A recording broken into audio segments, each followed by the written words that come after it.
Good afternoon, everyone. My name is Isaac Castro.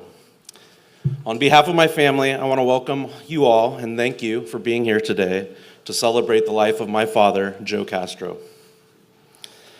Many people knew about his love for Hawaii and Santa Barbara, but Harris Ranch always held a special place in his heart.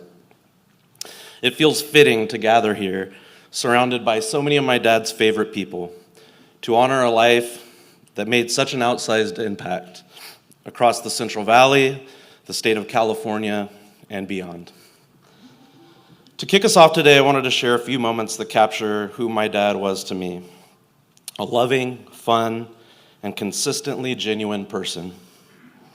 To most of you, he may have been a colleague, a mentor, or a friend. To me, he was simply Dad. Some of my earliest and best memories are of waking up on Saturday mornings to the smell of good cooking in the air. Hero breakfast, he called it. Eggs, chorizo, potatoes, and toast. The absolute best. The first thing he'd say was, "Hey, bud, how'd you sleep?" And we'd sit and talk about our week before heading out on errands, or as he liked to call it, slaying dragons. No matter how busy he was, Saturdays were always our time. But one of my favorite days with him took place when I was in 4th grade. I was sitting in class one Wednesday when I got called to the office over the intercom, which as a kid is never a great sign. But when I got there, my dad was waiting for me. He told me I had a doctor's appointment, which was news to me. But as we crossed the parking lot, he leaned in and whispered, "We're playing hooky today, bud. We're going to the baseball game." We lived in Newark at the time, so we hopped on the BART and headed to the Oakland Coliseum. That day changed everything. As I remember it, Ricky Henderson stole a base, Jose Canseco hit a home run, and I was hooked for life. Sports became our language. We didn't always root for the same teams, but it didn't matter. Whether it was road trips to Cal football games, go Bears, or our 15-year fantasy baseball league. It was always about connecting, laughing, and competing together. I wish I had more time with my dad. I miss him deeply, but I also see how much he did with the time that he did have. In a way, it's as if he knew he had to make his mark quickly, and he sure did. My dad never blinked in his pursuit of making this world better. His kindness, his optimism, and his ability to see the best in people, it wasn't an act. It was who he was, day in and day out. There was no facade with my dad. What you saw was what you got, and what you got was something rare, something truly one of a kind. We have some beautiful words and memories still to come, and I know many of you will echo those same truths. Thank you again for taking the time out of your busy lives to join us here today. I have no doubt he's looking down right now, smiling at all of us gathered together. And after today, it's up to us to carry his work forward, to keep advocating for those less fortunate, to believe in the good in people, and to invest in the next generation of leaders. Because as my dad always said, the best is yet to come. Thank you.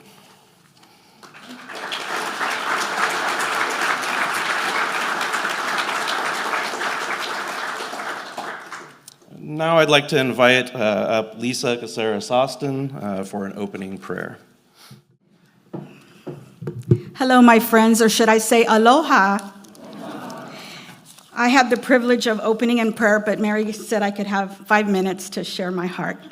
And so I'm going to share my heart because I had the privilege, as many of you had the privilege, of calling Mary and First Lady, my dear friend Mary, and Joe, my friend. And I was very blessed when we were able to go to the rosary and the Mass, and the priest said that Joe was a friend of God. And many of us got to experience that in our interaction with him. You know, as a social worker, they say that The true connections we have with other human beings is how we connect with God. If we can connect this way, we can connect this way. And that was definitely Joe. I had the privilege of meeting Mary, his beautiful wife, when I served on the board at Arte Americas. We were so excited because we were going to be providing a reception to introduce our 8th president of California State University, which was our first Mexican American to hold that position during a reception. So we had decided that we were going to be able to offer our First Lady a rebozo, and I had the privilege of doing that. Unfortunately, I said, I'm going to use the restroom before I go, so I ran to the ladies' room, and as I was there, as I was fixing my hair, I saw this beautiful woman next to me, very classy, with this beautiful smile. And she looked at me, and I thought, oh my God, she's perfect, but she's got her label sticking out of her blouse right here. And me being the sister friend that I am, I said, excuse me, your label's sticking out right here. Can I fix it for you? And she, oh, yes, of course. So I fixed it, and then she said, what about my hair? Oh, your hair looks great. So I just we pluffed around. And I thought, this is someone that could be my friend, my new sister friend. I could just feel the connection. Well, we said our byes, and we walked away. So when I walked up to the stage, I said, so where's our new First Lady? And they pointed out the radiant, classy, beautiful lady with the wonderful, radiant smile. And I thought, oh my God, I probably messed that up. But no, I did not. It was a God connection, I really feel. I had the privilege and honor of being able to say a hello to her and welcome her into our community, as well as Joe. And it was just a beautiful experience. I wish I could have stayed there with her all day, but unfortunately, those of you that know, I run an agency for foster children called Angels of Grace, and I had a baby that was in the hospital that had been abandoned by his mother.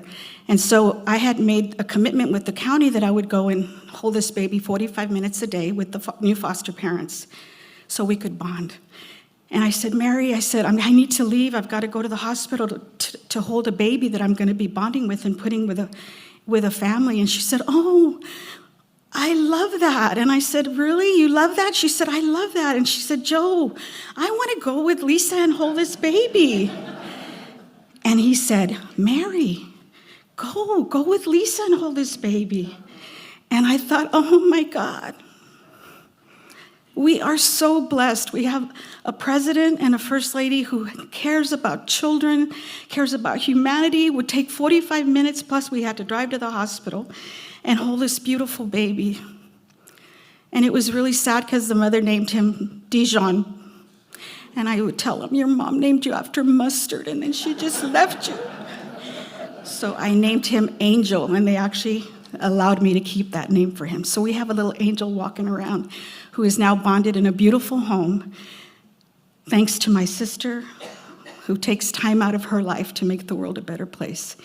In our connection, she was able to hear about the struggles that students had, like myself, a single parent coming out of a women's shelter, not able to feed her kids sometimes, because if you're going to school, you couldn't receive aid, which were food stamps at the time. And she, in her plight of seeing how horrible it was for students to have to not have the ability to feed their children or pay their PG&E, Mary said, we're going to open up a food pantry. And I thought, and then I didn't have ham for Easter or for Christmas either. And so she said, we're going to make that happen too. And she was just very, very much about making students feel special. And we started to grow our students from the inside out. We were blessed that the food pantry was a way that students were able to continue to do the job that they needed to do, which was take care of their families, and then be able to continue to serve our community through education. It is truly an honor and a blessing to be here with all of you today. You all have stories like this, and we're all part of something greater than ourselves. I believe that Dr. Castro's message was simple yet powerful. He said, be bold. He wanted us to be bold in our lives and in our faith and in our pursuing of our dreams.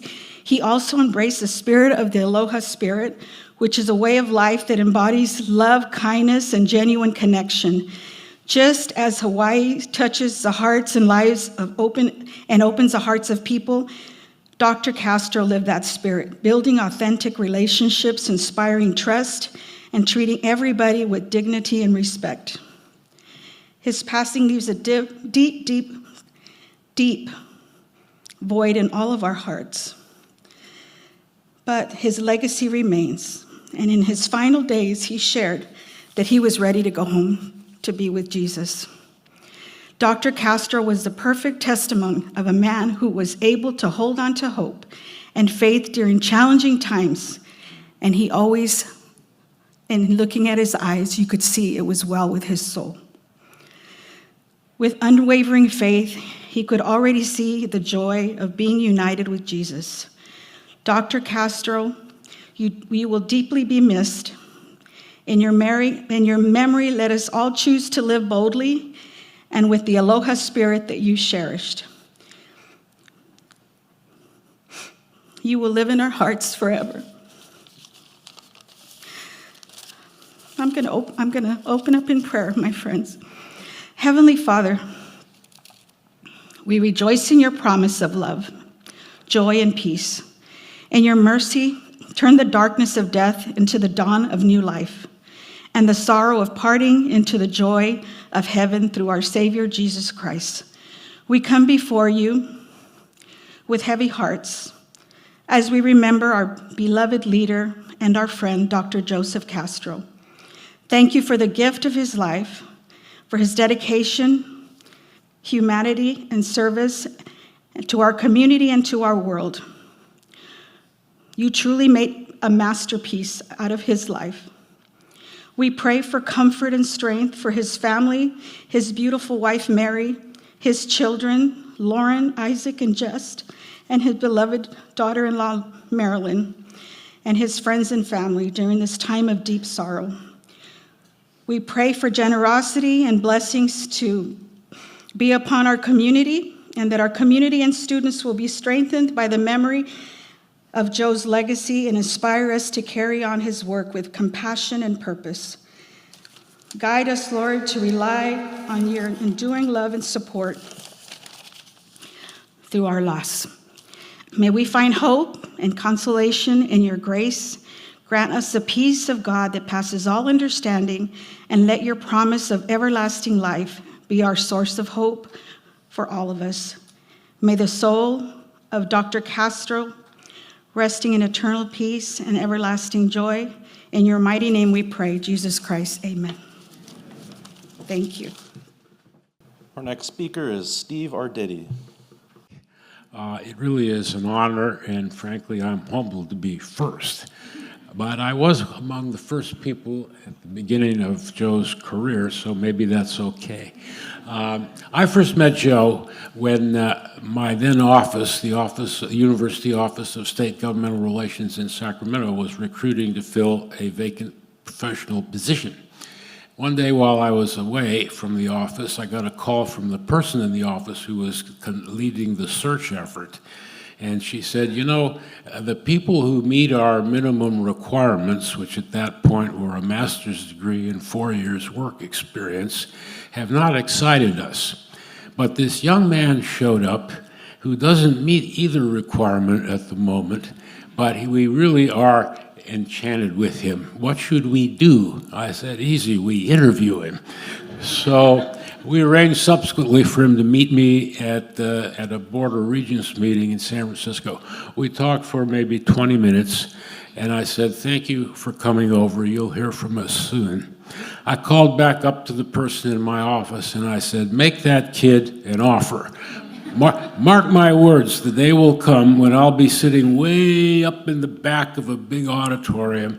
There's going to be a guy down on the stage being honored, and with chin on my cane, I'll turn to whoever's next to me, and I'll say, see that young fella, Sonny? We gave him his first job. The only thing I was wrong about is it didn't wait for me to then be using a cane. It was such a meteoric rise in this incredible career in which he did so much for so many. Yet at the same time, as Isaac has noticed, he was always humble, kind, concern for others. He was, in fact, our little Joey the whole time through that incredible career. And of course, Mary's partnership with him was something to behold, both in personal and family life and in his various leadership positions. So anyway, it's an honor to be here. We love him and miss him, but there we are. Thank you. I'd now like to welcome to the stage Claudia Martinez. These are necessary, not just for cosmetic purposes. Okay, I'm going to read my remarks because I won't be able to hold it together otherwise, so please indulge me for a little bit. Okay, and now my phone won't work. Okay. Good afternoon, everyone. My name is Claudia Martinez, and I'm one of Joe's college friends. I also had the immense fortune to work for and with Joe during his many years of service with the University of California. I'm here to share a few words in honor of our friend as we celebrate together the incredible human being that was Joe Castro. Joe was my boss during our shared time serving at the UC Merced and UC Santa Barbara campuses, so I could spend a long time talking about what an absolute privilege it was to work with the kind of visionary, exceptional, and giving leader that he was. We slayed a lot of dragons. As many of you know, Joe believed deeply in the inherent value and worth of every person, no matter their background, no matter their beliefs, no matter their perceived or real differences. That belief inspired his life's work to make sure that every young person could have the same opportunities that he did, not by accident, not by happenstance, but by design and intention. And there are many people here today that can attest to Joe's numerous professional accomplishments and achievements and how he made the world a better place as a result of his commitment to education, to social justice, and to the people of California. And all of that is true. But today, I want to share with you what Joe meant to me and to all of his college friends who met 40 years ago when we lived in the same house at Casa Joaquin Murrieta's theme house at UC Berkeley for Chicano, Latino, and other students. And many of them are here today. It was clear to all of us, let me go back a little bit. From the instant we met, as young 18 and 19-year-olds with big dreams, not yet knowing what the future held for us, our group forged an incredibly close bond of unconditional friendship that has lasted these many decades. And Joe was at the core of that friendship. It was clear to all of us, even then, that Joe had that special combination of intellectual brilliance, clear purpose, and a kind heart that would make him the exceptional leader that he was. I am so thankful that we were able to celebrate with Joe this past summer with a special gathering, Hawaiian-themed, of course, where we, his Cal friends who came from all over the state and also from international locations, reminisced, shared stories, teased each other, laughed and cried with all the memories we shared, and to let Joe know how much we loved him and how much we will always love him. Not because of what he accomplished, not because of his awards and his accolades, but because he was the kind of friend that leaves footprints on your heart and changes you forever. And so we have lost our brother, and the loss and the grief that each of us feels is deep, because he was truly a part of us, and often the best of us. But I know that I speak for all of us when I say we were truly blessed to know Joe, to have had him in our lives. Yes, Joe was my mentor, my boss, my teacher, and I will be forever grateful for that fateful day that he persuaded me to work with him at UC Merced. I would not have had the rewarding career that I have without his encouragement and support, as he supported and encouraged so many of us. But for me, it is my friend Joe that I will be missing every day. The one who always answered the phone when I called, who listened when I needed an ear or a shoulder, who laughed at my silly jokes, who called me without fail on no text messages, called me every year on my birthday when he had many more important things to do. His optimism never failed to make me smile and walk a little lighter after one of our talks. As one of our friends recently said, no matter how big Joe's world got, he never made you feel that your world was small. In fact, it was just the opposite. I last spoke to Joe 40 years to the day that I met him. And true to form, he was consoling me, giving me career path tips for my son, who's here with me today, and making me promise to, quote, live life and be happy. So I intend to honor Joe and encourage all of us to do the same as he did, serving others, showing kindness, loving deeply, and living life. Thank you, Mary, Isaac, Lauren, Jess, and Marilyn, for sharing Joe with us all these years. As Joe was always there for us, we will be there for you and your shared family always. And thank you, Joe, for bringing me along on so many of our adventures, for all the laughs, but most of all, for being a true friend. I will miss you, but you are always in my heart. Thank you. All right, I'd like to call Larry Salinas to the stand. I thought I was in court for a minute there when he said calling me to the stand.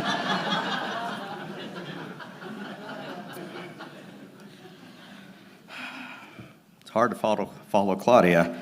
I know that she and Joe had such a great long relationship, and the three of us met at UC Merced as well. I want to read a poem. It's called The Train of Life. At birth, we boarded the train and met our parents, and we believe they will always travel on our side.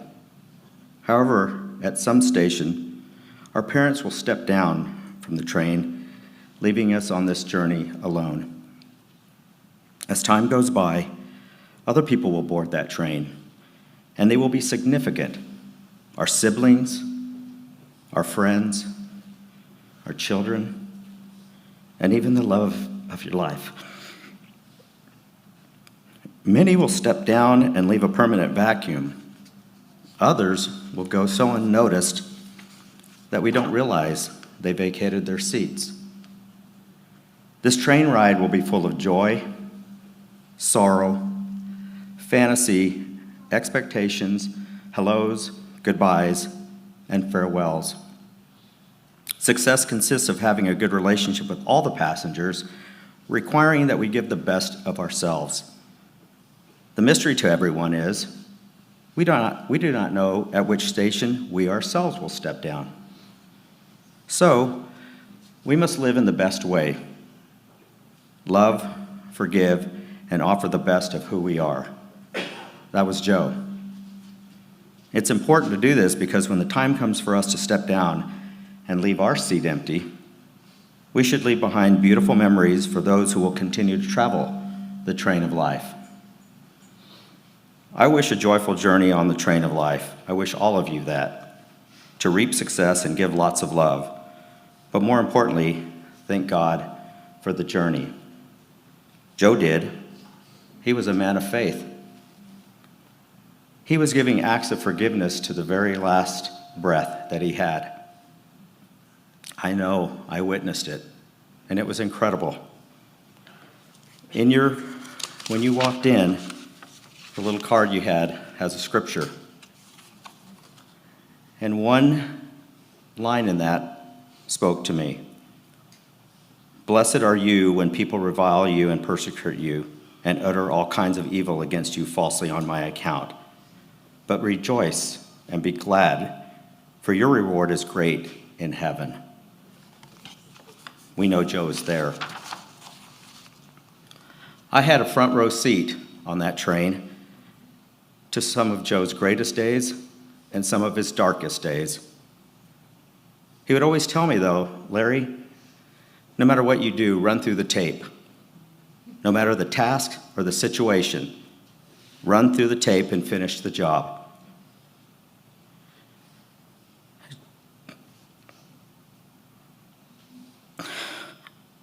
Joe has run through that tape.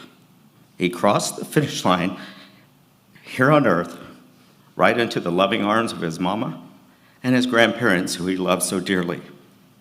And we all of us, look at this room. We all share a profound sense of loss. When we lose someone we love, we must learn not to live without them, but to live with the love they left behind. Each one of you is that love. Joe left behind so much for so many, for his children, for Mary, for Marilyn, for each one of us. There's an old proverb that says, "A society grows great when old men plant trees in whose shade they shall never sit." Joe planted thousands of trees in the form of friends, colleagues, peers, and above all, students. His legacy will be seen in their success. Students for whom he opened doors, for whom he taught, mentored, helped, inspired, and in many cases, offered hope. That, my friends, is a leader, a good man who did great things for his community and for others, who believed in service to others, just like he did with Mary. And if there was anyone who ever deserved, and most likely heard, "Well done, good and faithful servant," it was Joe Castro. So let us celebrate our friend and honor him by continuing his legacy and go out and plant more trees for whom others will benefit while never forgetting to run through the tape. Thank you.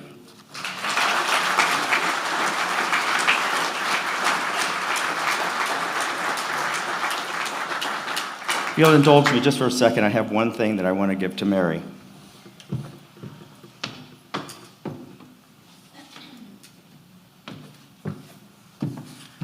After we left Long Beach, Joe and Mary, several months later, invited Patricia and I to Hawaii, one of his other places that he loved, hence all of the aloha. Joe would get up every morning to watch the sunrise over the beautiful cliffs. And he would always say, "Come on, Larry, get up. Let's go take this hike." It was Joe. It was 4 miles, 5 miles, and it was up a cliff. He goes, "Come on, man, we can do it." So I went up there. And some of you know I have a hobby of photography. Not as good as Roger, but I try. And we were up there. We took a selfie together. But then I took a photo of Joe where, I'll put it out there, but I wanted to give it to Mary. And it was just Joe in solitude, looking out over the Pacific.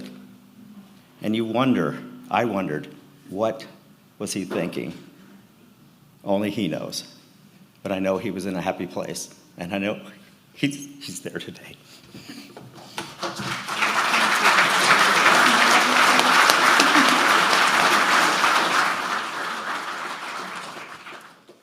All right, next, I'd like to welcome up Gary Castro. So the last few weeks, I've tried to sit down and write. Dang it. I'm not supposed to do this. It's a celebration of life. Sue and I, as supporters of Fresno State, when we heard Joe Castro was coming to Fresno State, it was kind of like, wow, Castro? And it was almost like immediately, is that your brother? I'm not the official brother, trust me. Is that a cousin? No. Even Sue, people would say, are you the president's wife? And I honestly can't even tell you when we actually physically met in person, but it started a whirlwind. So, I tried to sit down and write. It would have been like a 2-year-old's crayon marks with me because there'd have been injections and cancellations. There's so many things to this that I want to say, but has anybody ever seen Joe upset? Has anybody ever been the victim of Joe being upset? My wife and I were. Yeah, other than kids. Other than children. And Mary, maybe. Mary. So Sue has horses. My wife has horses. And she takes Mary out to ride the horses. And if any of you remember this, Mary ended up on her butt. And it wasn't good. So Sue calls, and I don't know where I was by the time I got to their house. I think Joe had just got there, and there was still anger in his eyes. He was not happy somebody hurt his family. The reason I'm telling you that family man first, absolute family man. We got to believe in that. He looked out for us and took care of us too. Anyway, Mary was okay, and I think the pizza showed up, and then it was all good, if I remember right. Sue, is that what broke the ice? But there was some thick moments there for a little bit, because we hurt Mary. We broke Mary. That was the joke. We broke Mary. And it was quite, I don't know, 6 weeks before you were actually around moving again, huh? It was quite a while. Yeah, well. The reason I'm telling you that, because there was a reason Joe was angry. Specific reason that Joe was angry. And like Larry said, in the last few weeks here, we've witnessed some stuff with Joe. We're so lucky we got to see Joe. We saw a man with a plan. He was making plans. He had it all figured out. Everything, and I'm sorry if I'm raining on your parade. I asked her yesterday, but each and every one of you, Connie and I were talking, Connie Conway, and she said, hey, I got invited to Joe's thing. Mary invited me, and I want you to all know, Mary had nothing to do with it. Joe, every one of you is invited because Joe did it. She was just the carrier pigeon, including the ceremonies the last few days at the coast. He put it all together. He had a man with a plan. Very, very fortunate. I got to spend quite a bit of time with Joe at Cal Poly. I had no idea what that all was about, but thank God I got to spend time. So, thank you, family. Thank you, friends.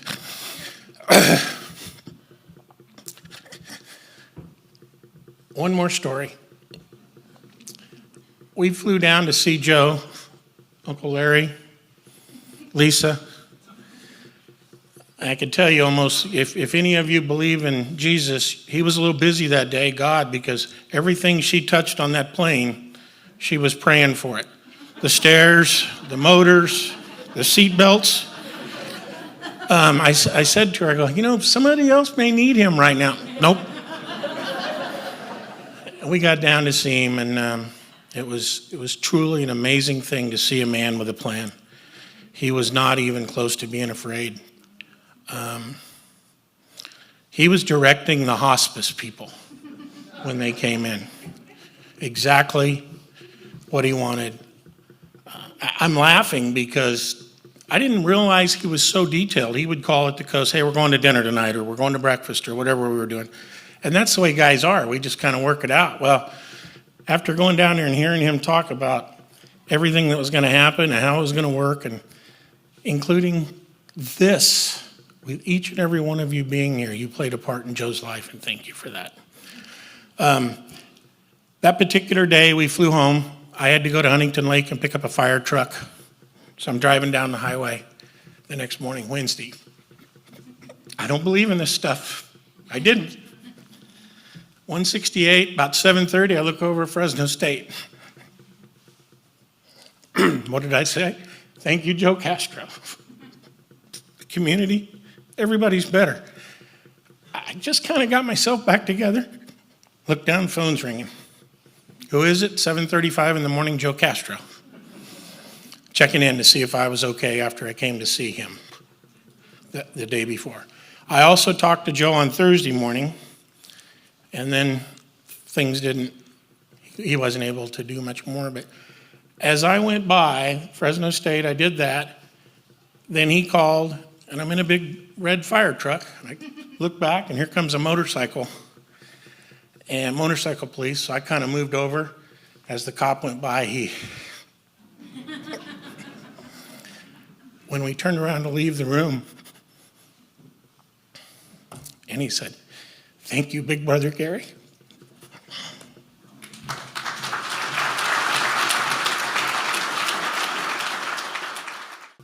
Okay, next up we have a poem from Aja Duncan.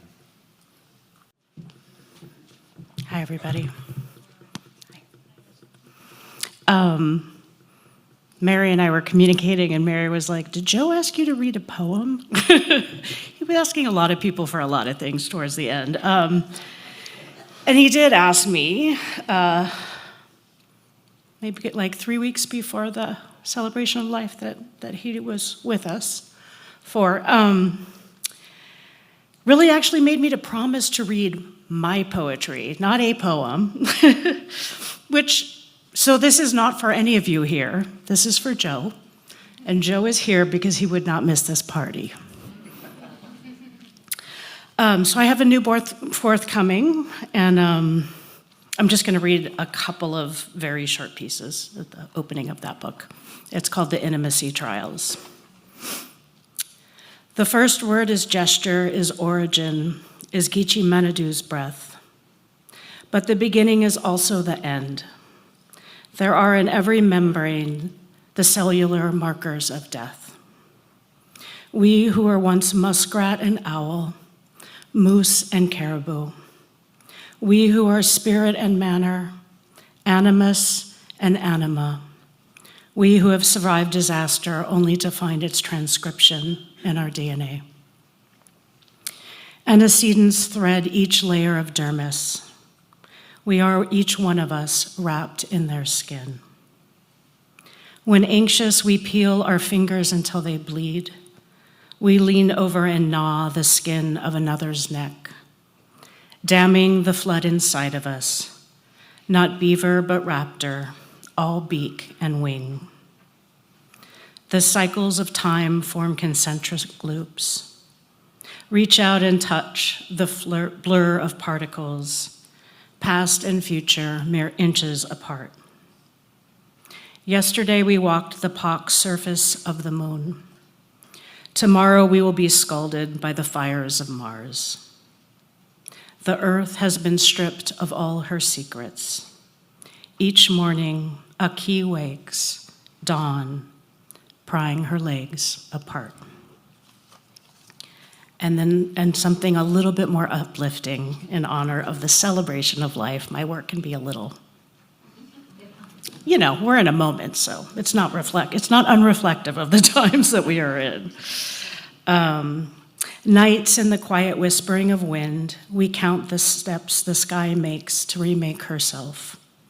Suddenly atmospheric, debris roughening our skin. You tell us a story about another time and place, but all we hear is our own suffering, the ligaments of loss. You pause to gather them in your arms. Here you say, as you release them, around us, a smattering of falling stars. Miigwech.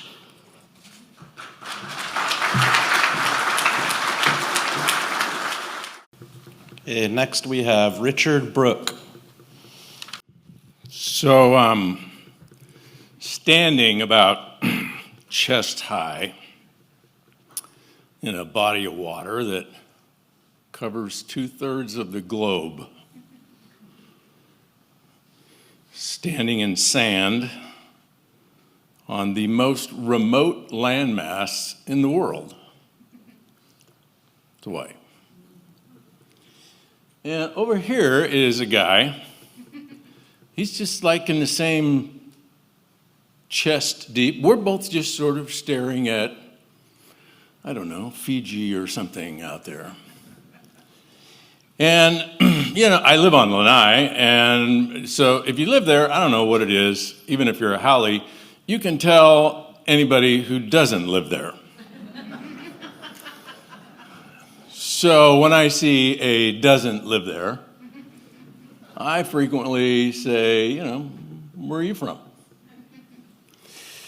And this guy says, Fresno, which struck me as bizarre, because I'm from Merced.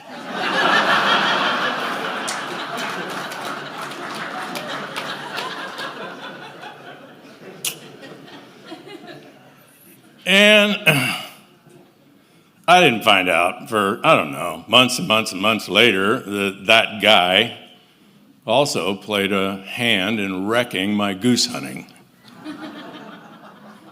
Because I grew up on Lake Road. Cross Lake Road, sneak out in the field, don't hurt the fairy shrimp, try to harvest some geese. And so we struck up this friendship. Kimmy, my wife, Mary, Jess, Lauren, Isaac. And come to find out, the Castros knew more about Lanai than we did. We'd been living there for probably only a year at that time, but they'd been going there for 25 years. And I think that picture you have is Sweetheart Rock. You know, it's his story is just remarkable. When you figure how many of us come from privilege and what we do with it and what he did with his life and where he came from, it's just an incredible inspiration. And I was struck with, as I developed the friendship with this guy, that here's like Dr. Aloha with a PhD from Stanford. I don't know, undergrad Berkeley, or is that how it went? Something like that. And we were like a real odd couple because I can say it now. I'm 70. It's been 52 years or something. Cheated on Mr. Henry's final civics exam so that I could score a 1.9 GPA at Merced High to get the hell out of there as fast as I could. Oh, I forgot to promise Mary I would do this. So I'll talk for hours, but she lets me. So I didn't learn anything about at least government from Mr. Henry, but I sure did from Joe and Mary. Leadership, government, people, how the world works, what's going on in the world. And what I miss the most about Joe is how bad we need him. He was a man of the middle. You know, when everybody else is like way over there, just throwing everything at each other, killing each other, there's not very many men of the middle.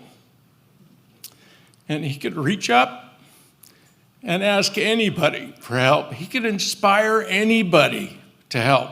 And he could reach down and inspire people that were less privileged to reach up and take that hand of his and go do something with their life.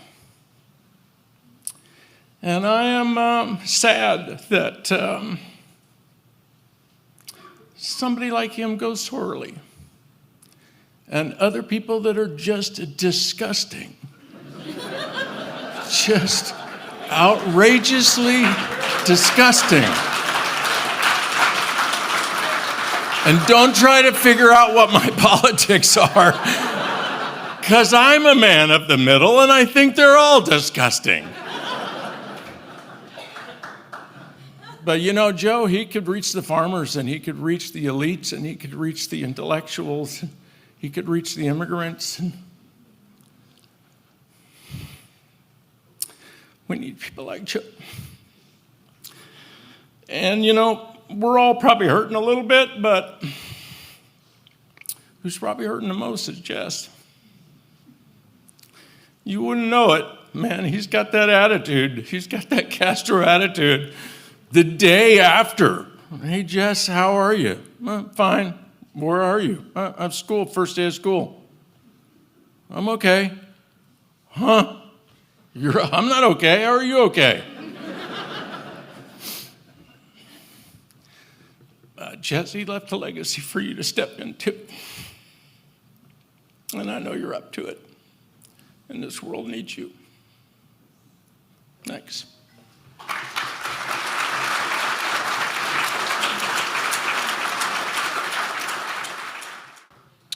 Okay, next up, we've got Greg Marut.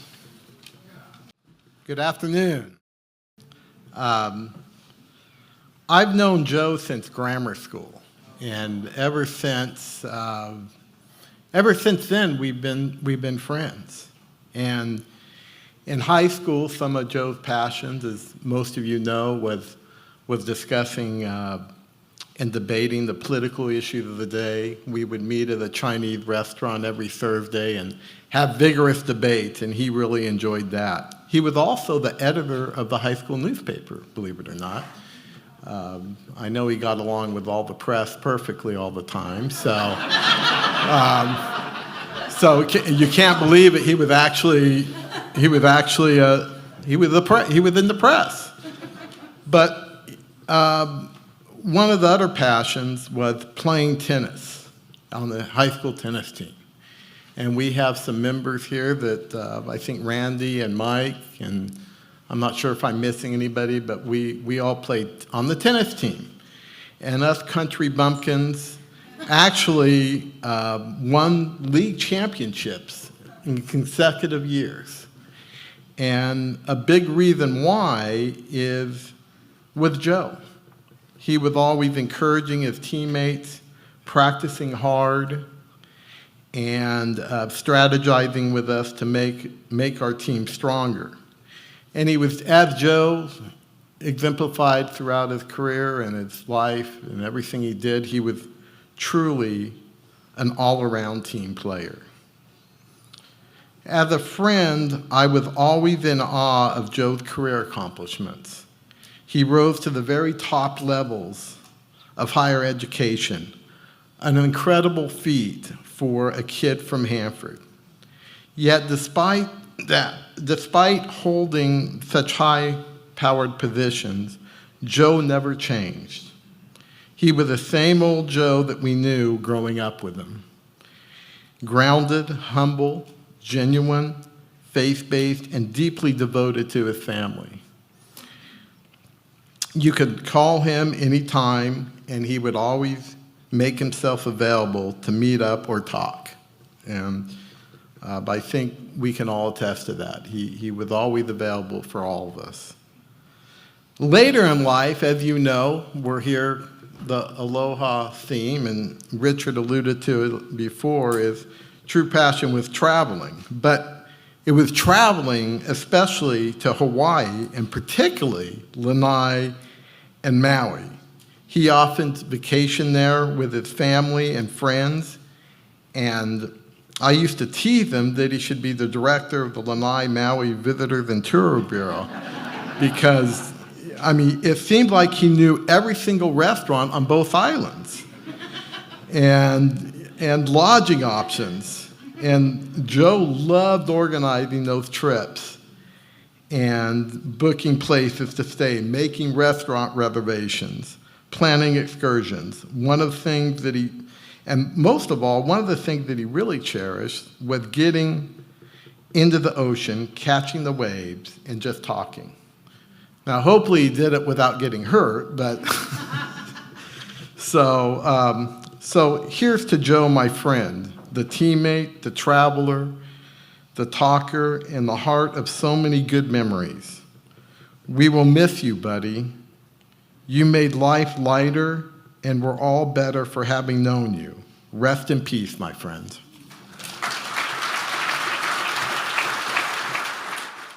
Next up, I'd like to invite my sister, Lauren Castro. Hi, everyone. My name is Bella. Some of you may know me as Belle, Lauren, Lou, or Lolo. To Dad, I'm Miha. Dad and I joked about our relationship. When I was younger, we were close, and then I went away for a few years, the teenage years, but eventually came back. Dad and I agreed we grew closer than we've ever been these past 3 years.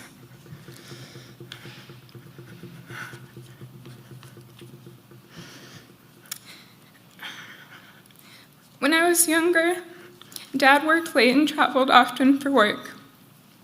So I lived for the moment when he would get home and greet me with a big hug. At the time, I called him Big Daddy Bear.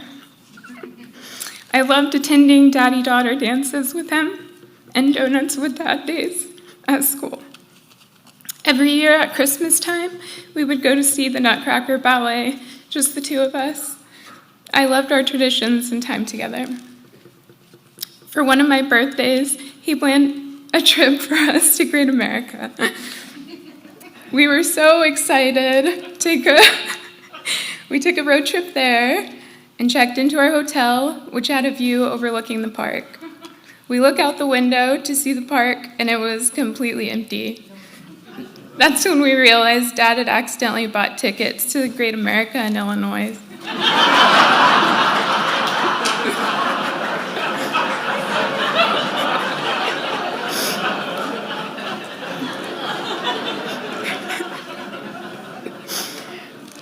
He was so frustrated with himself, he scrambled to make new plans. That night, we went to a pretty sweet Moroccan restaurant with tasty food and belly dancers. It ended up being one of my most memorable birthdays. I love seeing all the small ways Dad would show his love to Mom. Sometimes while she was sleeping, he would get her keys and take her car to the car wash, then bring it back with a full tank of gas. For every special occasion, he brought home flowers and a card with a kiss. Dad was such a kind person, even in moments when others would not be so kind. I often think of a time we had an encounter with someone at a gas station. The person was being impolite. In a moment when somebody else would say, "F you," Dad said, "Show a little compassion for others."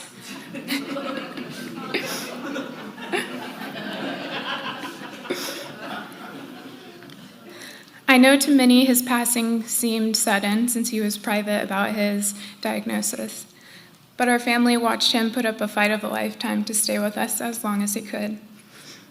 Over the past year, we were able to fulfill his wishes by going on a few trips to Hawaii, his favorite place to be with some of his closest friends. We went to luau's, had tons of delicious food, and spent time swimming in the waves, his favorite activity. He visited with friends he hadn't seen in years, and we, of course, went to see a few Dodger games. Go Dodgers. I believe everyone here today has a special story involving Dad. Maybe it was the way you met through school, or work, or swimming in the water in Lanai. Dad had a way of befriending people everywhere he went. He cherished his friendship so much. Thank you so much for being here today and being part of Dad's journey.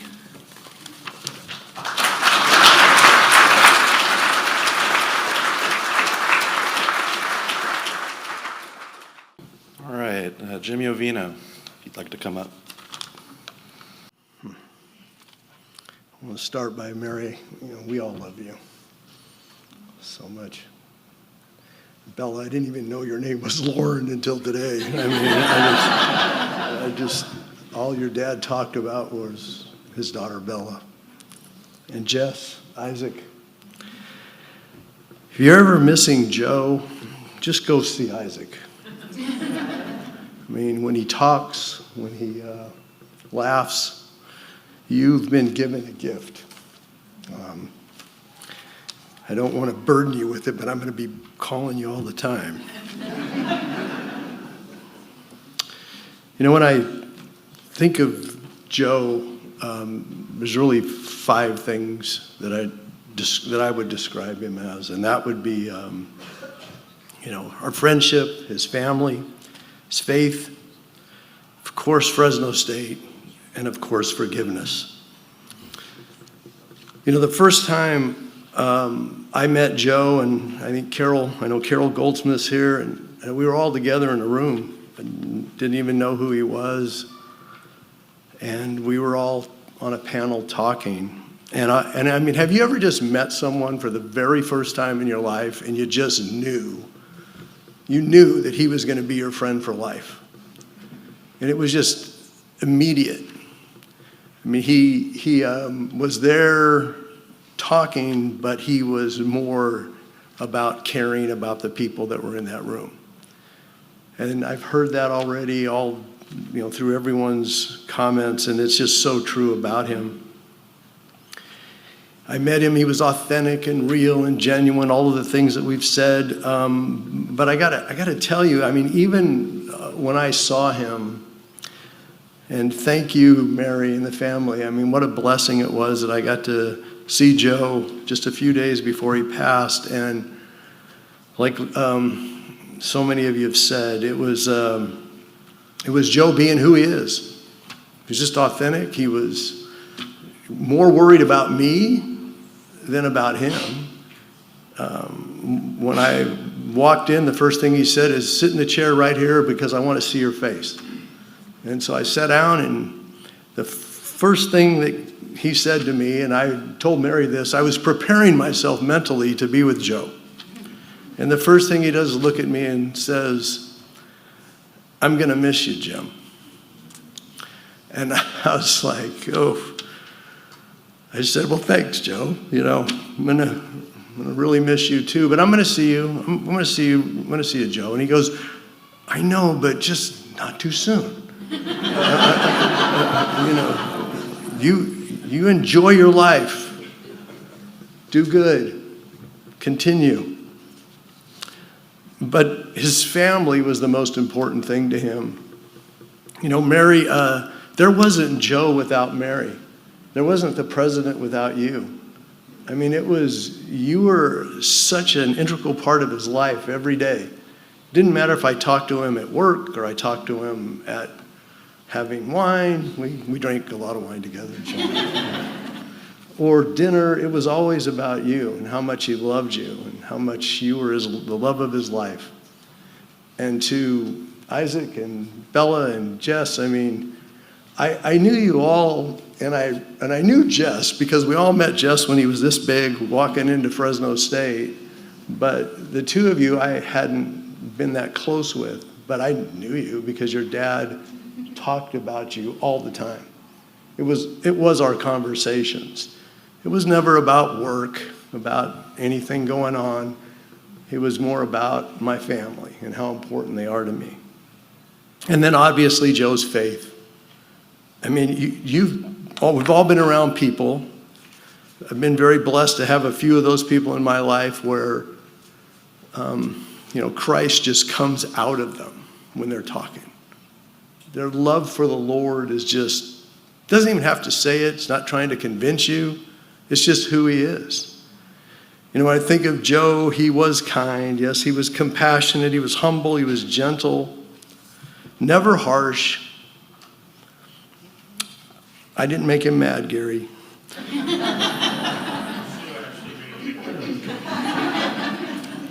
He always practiced justice and truth, and he put others before himself.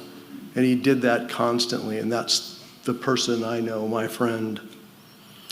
But then it was Fresno State. Be bold. We will never say be bold without thinking of Joe. He loved being a bulldog. I'd watch him come into meetings with his red shoes on and his ready to go for the next game, and we would just sit and talk. But it was his love for the staff at Fresno State, the love for all of the students. He wanted them to have a better life, and that was simply his mission. Joe's connection for me was never about his accomplishments. I'm just thankful that we were in positions where he was a president and I was in my position, and that's how we met. I'm thankful for that because otherwise I would have never met him. And what an amazing person he is and will be forever.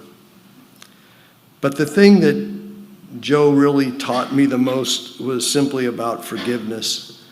I think that's something that's so hard. We all say it, but Joe lived it. I love the way he forgave things. We talked about that so much. And, clearly he knew something this was probably a year ago, and he said to me, hey, Jim, the way to the Lord is through forgiveness. I want you to be with me, and of course I'm with Joe. And I loved our conversations about serving other people. You know, I think of this one passage from Luke 6:37, and Joe and I were in a restaurant in Atascadero, and one night, he read something to me, and it said, "Do not judge, and you will not be judged. Do not condemn, and you will not be condemned. Forgive, and you will be forgiven." I can tell you, Bella, Isaac, Jess, Mary, that's who your husband was, that's who your dad was. He was never angry, just full of love. Jess, your dad said something to me. Now, I don't know if it's true or not, because I'd always envisioned you being a bulldog, but he said something about that you want to go to Stanford. Yeah, no pressure, right? But I'm here to tell you, and when I was with your dad the last time I saw him, we talked about that a little bit, and I said, well, I will make sure there's enough people in this room today that if you decide that's what you want to do, you just simply call us all, and we will all be there to support you so that can happen. Right?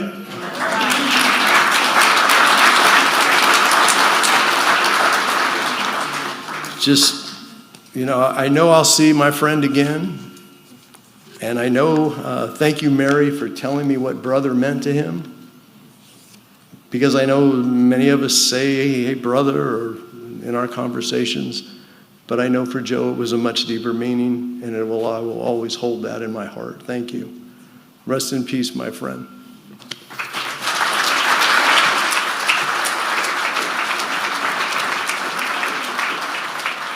Okay, next up we have a musical performance. So I'd like to invite up my brother and mom, Jess and Mary Castro.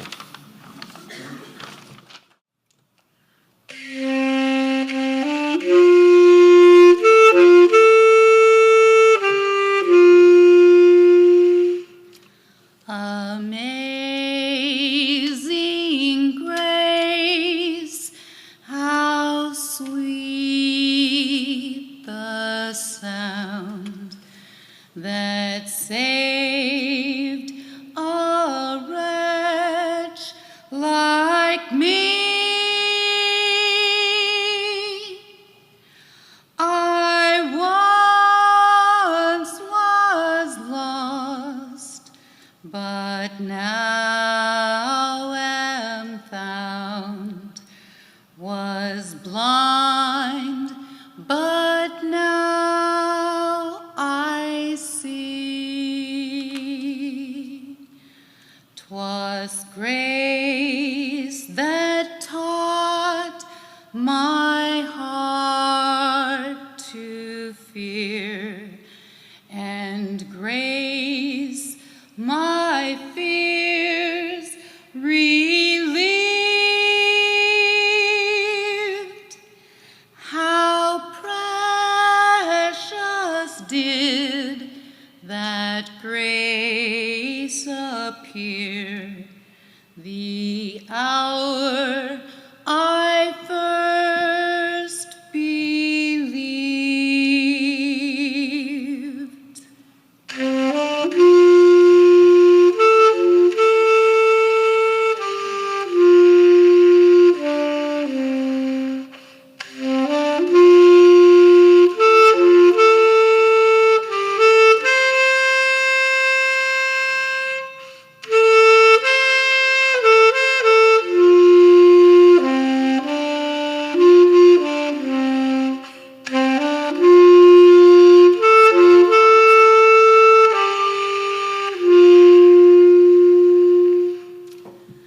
When we've been there 10,000 years, bright shining as the sun,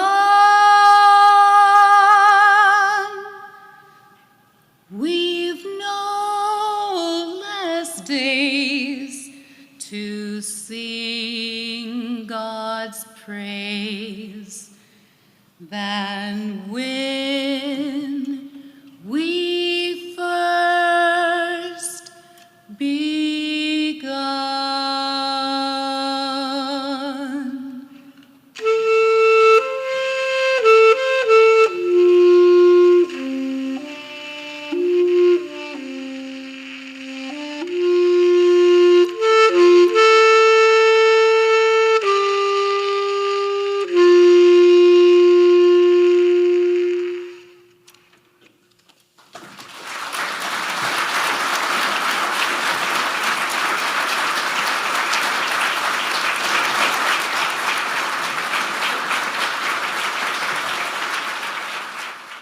again. Thank you all for coming on this day of remembrance. It means a lot to our family, and it just shows what my dad stood for and how many friends he made along his life. But without a doubt, my dad would have loved being here, but we all know that he really is. But even though his time on earth was cut short, there should be nothing but celebration towards a legendary life and person. After such a peaceful passing and him getting to talk to all of his loved ones and close friends, even though it was hard for me to see him go, I know he was prepared for his next chapter. Now when I think of my dad, I think of an empty seat at a concert, but I know deep down he is still watching, just from a different view.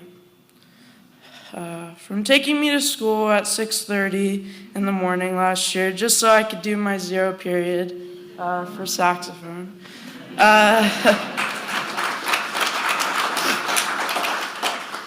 Even though he wasn't feeling well some days, he would still have that classic Joe Castro smile and attitude. But some of my favorite memories with him were going to sports games. And a great story was when we went to the Dolphins vs. Chargers game. It was an afternoon game. It was week 1 of the 2023 NFL season, before when the Dolphins actually had a good offense. But anyways, if you ever did get to go to a game with my dad, he liked to stick to these 4 regulars. First, beat the traffic, which say if a game started at 6, then he would want to be there right when the gates opened, which is 3 hours before. And then to beat the traffic, 1 hour. So we would leave at 2 o'clock, per se, and get to the game at 3. But that was my dad. He hated being late for something that he cared about, especially if it was church or lunch with one of his friends. And then second, once we got to the stadium, ask a guy working there where his parking area was and chit-chat with him. Third, make it through security and find our seats as soon as possible. And then fourth, go get some food. And from the Charger game, what we ate, we found some of the best carne asada tacos there. It was so good. And, but we've had some bad experiences at Dodger Stadium, sadly. I won't get into that today,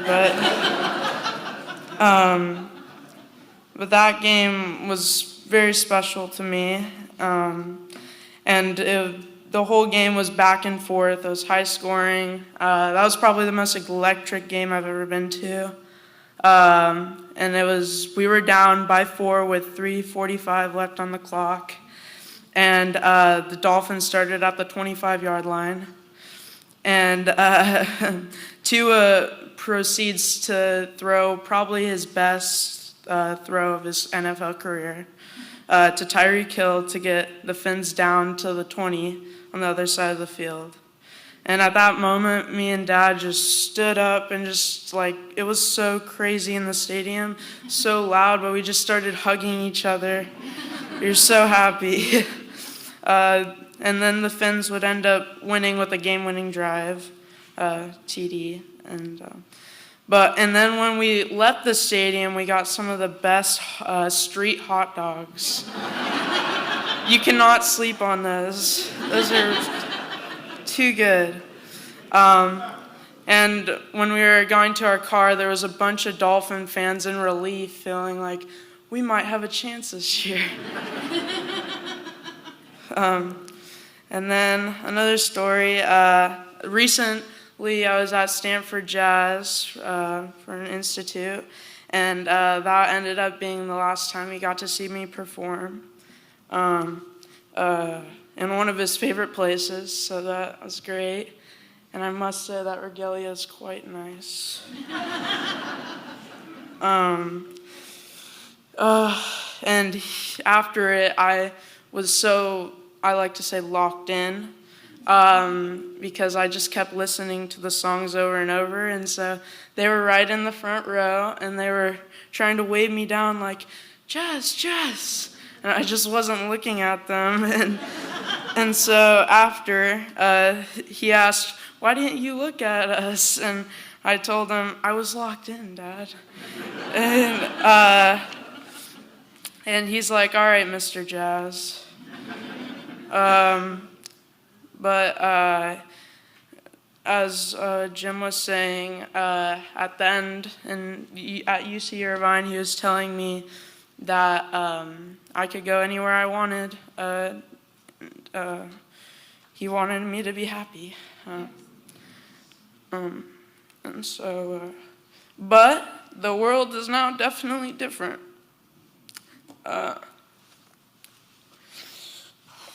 It's a world hurting without Joe Castro. But what we can do to remember and honor his life and legacy through good deeds and supporting the Dodgers.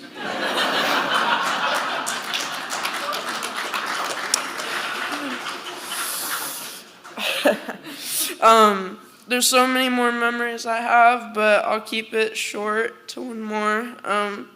He told me a lot in those last couple of days, but he said he wouldn't stop telling me where he was going, and I knew. Sorry.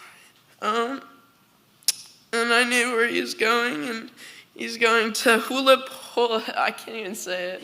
It's the beach in the night. I'll just keep it at that.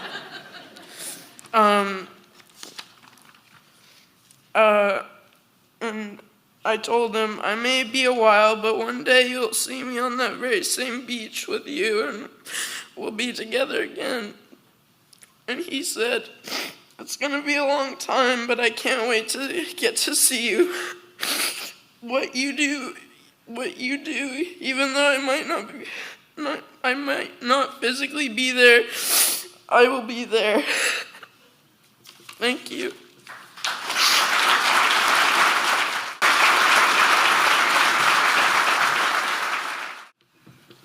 Okay, we got about 6 or 7 more speakers on our list here. Next, I'd like to welcome up Congressman Jim Costa. Wow, what a celebration of life, a life well lived. And for Isaac and Lauren and Jess and Marilyn and Mary, a formidable couple, a team you were, and in our hearts are still. We say thank you. Emerson once said, Emerson from Walden's Pond, to have a friend is to first be a friend. This afternoon, this room is filled with friendship, the friendship that each and every one of us had with Joe and Mary and their family. And therefore, this is an extended family occasion for all the reasons that we've heard. You know, Jess, I spoke to your father, I don't know, a week or two after that combo in Stanford, where he heard you play the oboe and the sax. And I says, how was it, Joe? He says, I cried like a baby. He was so proud of you, and Isaac and Marilyn and Mary, wow, the First Lady. You know, most of my involvement with Joe Castro, for me, was about education and helping the future generation of America get the very best that they could have. We had some other connections. A lot of my family's from Hanford and Kings County. And, you know, I just marveled at this kid as I learned more about Joe. A life well lived, but way too short. Growing up into a single parent in Hanford, California. I mean, you know, it's an amazing story. Doing odd jobs and delivering newspapers and, you know, for his family, a family of immigrants, so much of this room reflects that same story, immigrants past and immigrants present. And it's just remarkable, I think, because he did not have in his history, nor did many of us, where our parents went to Cal or went to Stanford. I mean, that wasn't even in the descriptive. Really, you know? I mean, and to think that this young fellow with a mom who loved him so much, working, you know, in a beauty parlor to save and to aspire her young son to great things is truly remarkable. And the fact that he achieved them, that he got that higher education that for so many was just not in the cards. And he just didn't go to Cal and get his master's at Stanford, but he did so with a purpose to ensure that others could benefit from the same education he was able to enjoy. And so he and I worked together on issues of higher education. He would come to Washington, D.C., and we would have the gathering of the Cal State University system, the 23 campuses, that he was so proud to be the first Hispanic ever to be president of Fresno State. Go Dogs, right? He was the epitome of the big dog, with spirit and pride and passion. And he was clearly early on a leader among the 23 university presidents because he had that spirit. And he knew in his plan what he was trying to do to provide that education for others in our valley, to have that opportunity. And we know, not only with Fresno State, as Saul will tell you, but with Cal State Bakersfield and Stanislaus and UC Merced, who he helped birth, not in a literal way, but those universities, a majority of those students in all of those campuses are the first in their family to have a university education. Joe, man, you've done well. Because as I tell these students, I say, do a favor for me. And they look and say, you're a congressman, what favor could I do for you? I say, do well in school. Do well in school. It's not rocket science. If you do well in school, you've laid your foundation for your future. And guess what? If you're successful, America's successful. Joe always knew that. That's why he devoted his entire life to higher education, because he cared and he was passionate. We had a lot of other things in common. Mr. Brooks, I hear you're an inspirational speaker. You inspired me. I'm one of those men in the middle. Ask a lot of people here, they'll tell you. Joe and I had, for good food, for Superior's Ice Cream in Hanford. And I know he always had good judgment. Mary, he talked about, he loved, he was passionate. And the fact that she was Portuguese didn't hurt.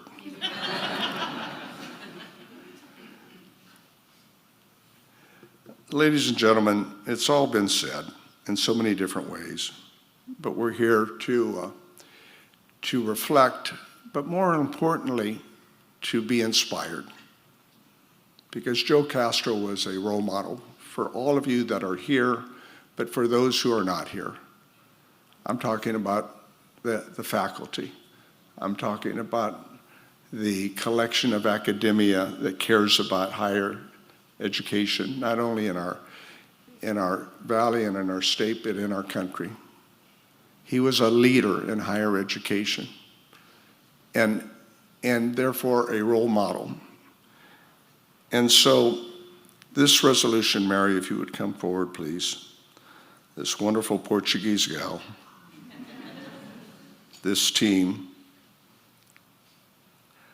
we passed a resolution. I know you don't think we can get much done, but for Joe it was unanimous. And some of you may have seen a eulogy I did on the House floor. Was from the heart. And I think Larry will attest to this. We had over 4,000 to 5,000 likes. I never get 4,000 likes on anything. Right, George? And I wasn't under any illusion. They liked who I was talking about. But we all liked Joe Castro. We loved him. Born in Hanford, family of Mexican heritage, raised by a single mother. I mean, his journey from Hanford High School as a bullpup on the tennis team. But going beyond that, he inspired generations of students, and particularly first-generation college students from underrepresented communities, because he knew what that was all about, Mary. Yeah. It was in his heart. And through 35 years, a career in higher education, including leadership roles in the University of California system, and founding team for UC Merced, Dr. Castro remained committed to equity, access, and transforming lives through education. Because Joe knew, as my mom told me a long time ago, Jim, if you get an education, they can never take that away from you. He knew it was the foundation for all of us. So as a dedicated public servant, a proud son of the San Joaquin Valley, he leaves a profound legacy of leadership and commitment to educational equity, reflected in the lives and students and faculty and the communities he served. You know, there are things that are in here that are not in here that, I mean, first to provide computer tablets to all university students. Joe and Mary establishing that pantry. I mean, he brought me with a group of students one afternoon at Fresno State who were food insecure. They just didn't know where their next meal was going. This one gal transferred from COS, and she said how she used to sleep in the streets and then go to the next, restaurant, Taco Bell, in the morning to clean up in the bathroom so she could go to be presentable in class. He touched all those people. And through touching them, he touched us. He served with humility and compassion and always believed in the better angels in all of us. So let me just close on this note.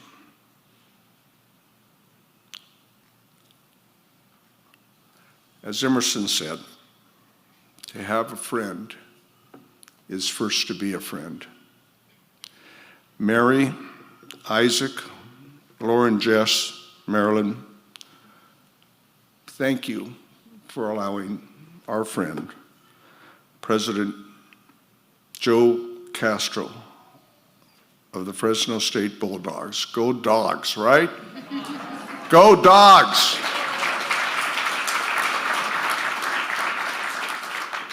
The way the second half went last night, I'm sure Joe had something to keep us in the game. But the fact is that we all loved him, and he's still in our spirit. And for that, you see it in evidence here this afternoon. So we will have some good food, and we will have a glass of wine, and we will toast to our dear friend, because he was a friend to each and every one of us. So for all of us, be bold and go Dogs.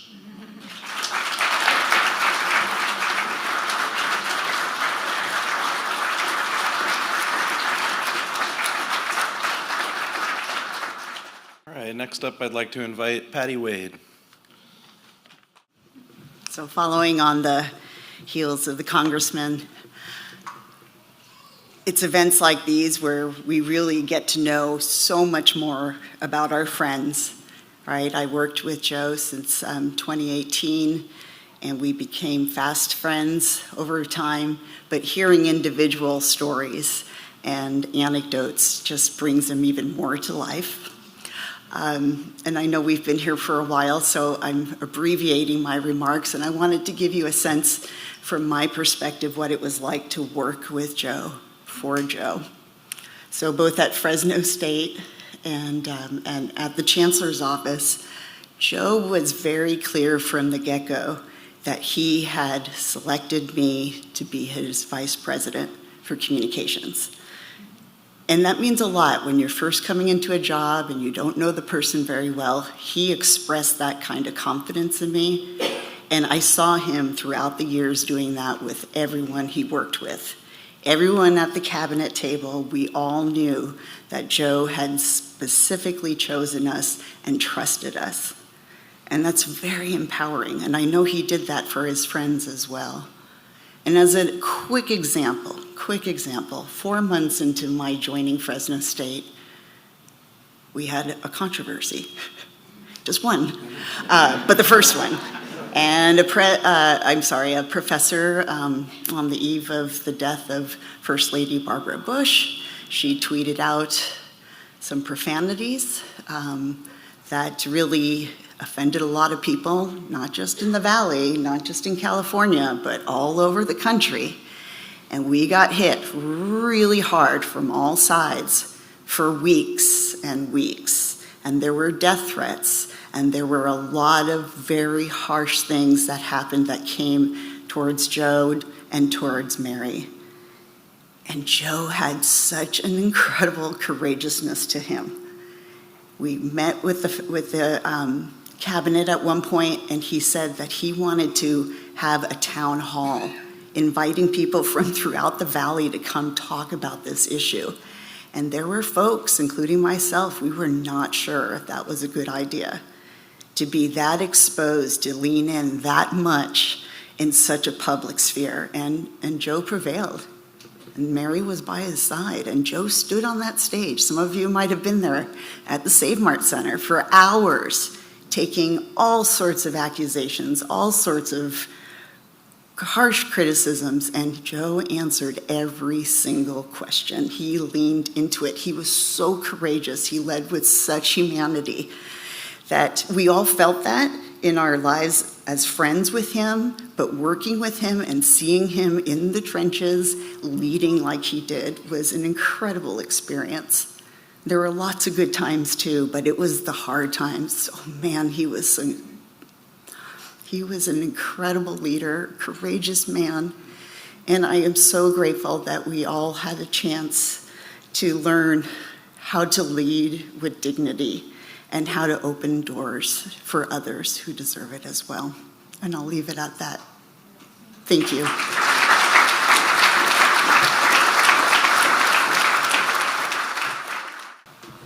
All right, we have one last poem for the night. I'd like to welcome up Manuel Gomez. Good afternoon, everyone. I am Manuel Gomez. I served as Vice Chancellor at UC Irvine for 15 years, from 1995 to 2010. I retired in 2010. Of course, Joe Castro was one of our colleagues. The Vice Chancellors of University of California, 9 campuses, now 10 with UC Merced. We would meet in a console once a month. We were doing with student business across the UC system. I never knew how young Joe was. We would deliberate and yell and scream and create articles and letters and so forth. And Joe was always so quiet and so wise. That's the kind of colleague he was. Of course, in the process, he became a friend, a dear friend. And then after I retired, he almost came as close to me as a brother. He, over the last few years, invited another colleague, Saya Brego, who was a CSU trustee, and myself, and we would have once a month, at his calling, a lunch meeting, just to talk. I don't know how many of you know the word tertulio. It's an ancient word, it's a Spanish word. It just means old men getting together and solving the world's problems. So we started a tertulio. And Bella reminded me of something when he made the wrong mistake about Great America, Illinois. One time, Joe, he got tired. We were going to this beautiful, good fish place. I forgot the name of it, somewhere in southern LA.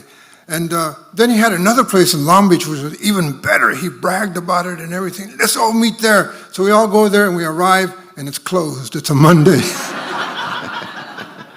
He didn't check. But I wrote some remarks. Actually, I called Mary to try to talk to Joe when I knew he was in the stage that he was going into transition. Well, I didn't get to talk to him. I'm driving my car. All of a sudden, my phone rings, and who is it? Joe! Joe calling me to see how things going, what's happening.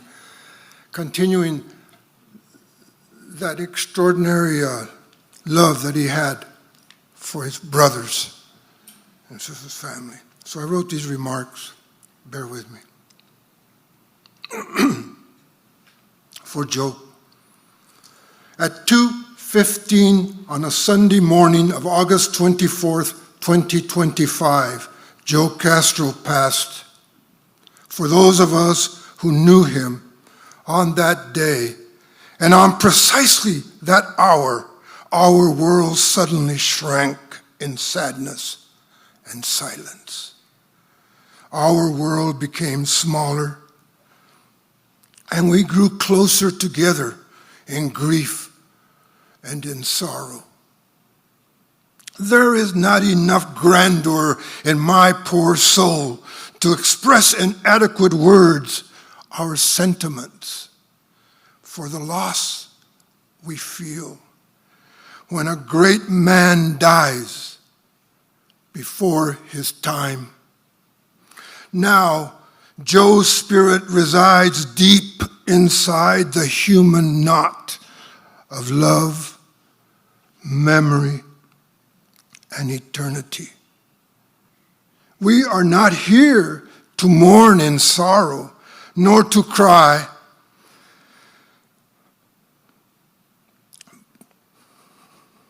but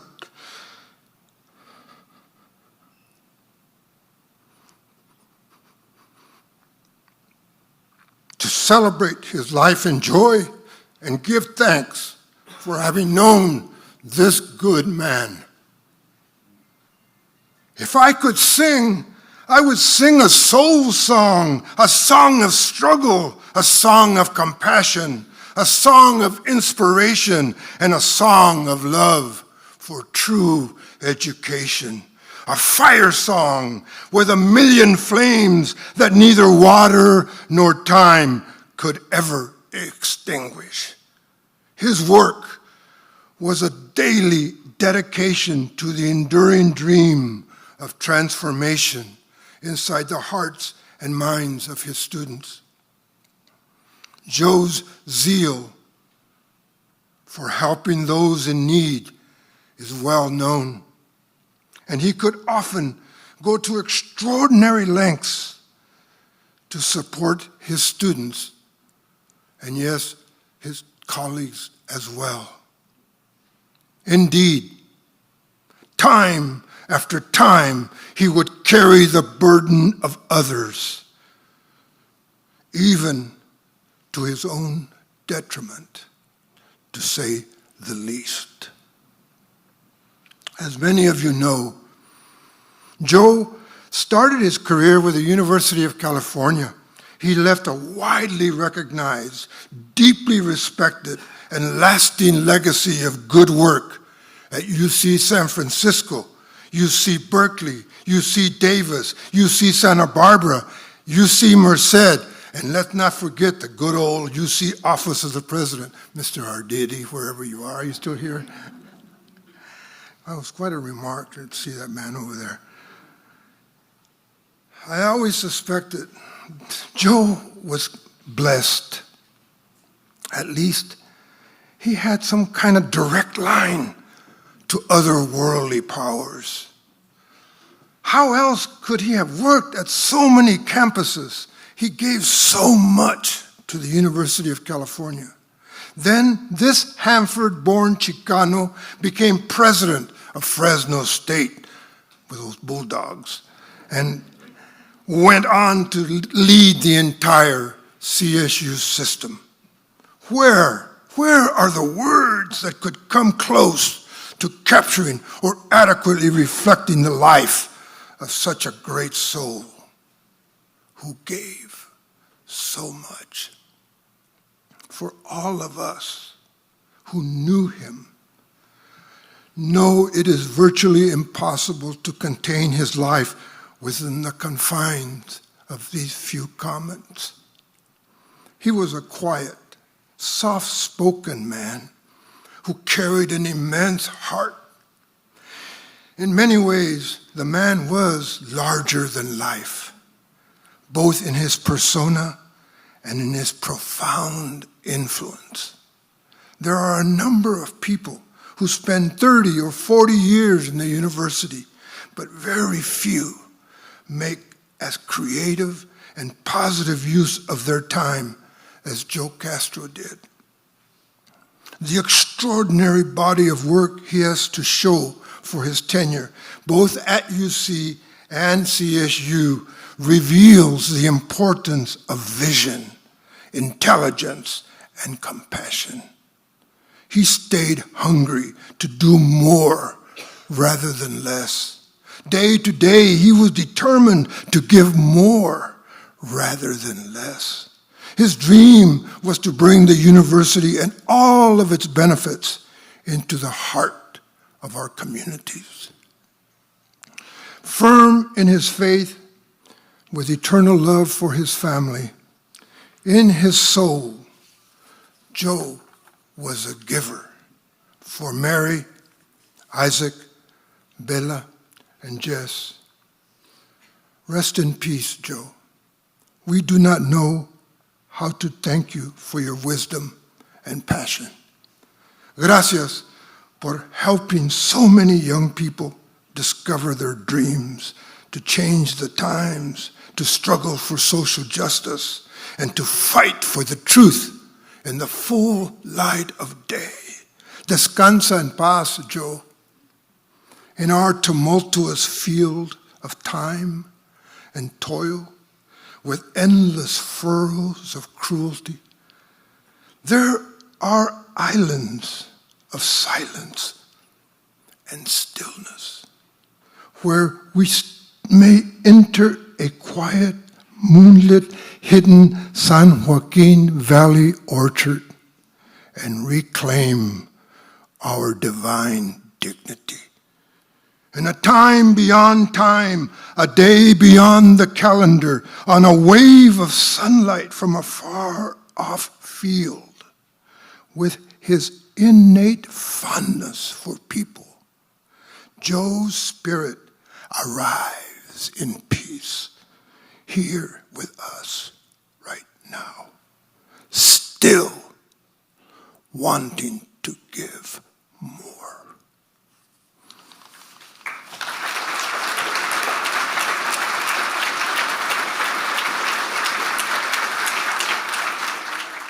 Next, I'd like to invite Mike Fouch to speak. Thanks a lot. I have to follow that.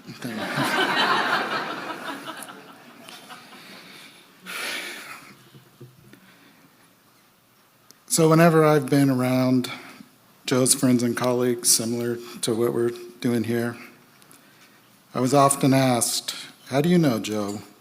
Or how do you know Dr. Castro? And I always loved getting that question because it gave me a chance to brag. about having a friendship like Joe and I shared for so long. But I also love to be able to say, I knew him when he called him Joey. Our friendship started on the first day of the 5th grade. For me, it was actually the first day of a new school, having just moved to Hanford. I'm not sure he's the first kid I talked to, but I think he may have been. And then I had to get a calculator out for this, but for the next 50 years, there haven't been many good times in my life that he didn't help celebrate, or not so good times in my life that he wasn't there to help me deal with it. Life took us in different directions, but we never went very long without at least a phone call.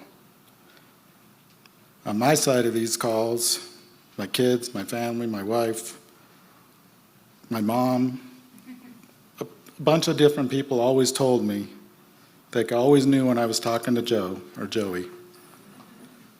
I guess I had a certain look on my face. I always denied it, but I suppose it was true.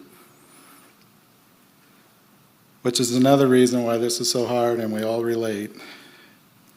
With a loss as great as this, and I've had other losses, he would always be my first call. Or more accurate, he would call me.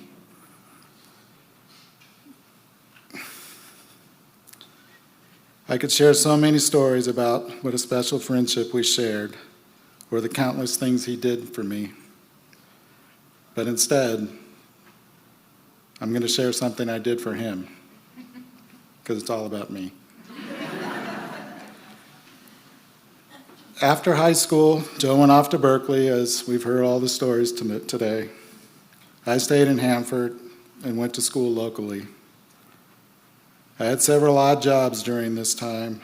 One of those jobs was at Burger King in Hanford.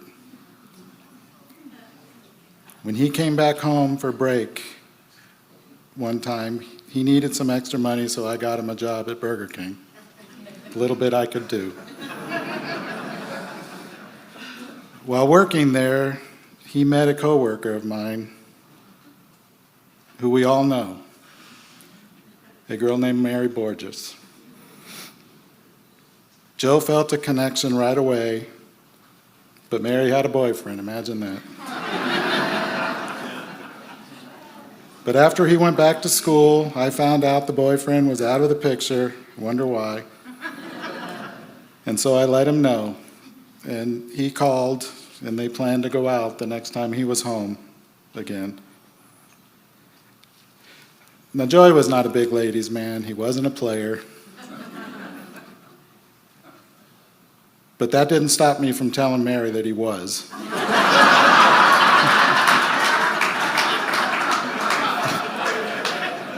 And you all talk to her, she'll tell you that I had her pretty scared about this date.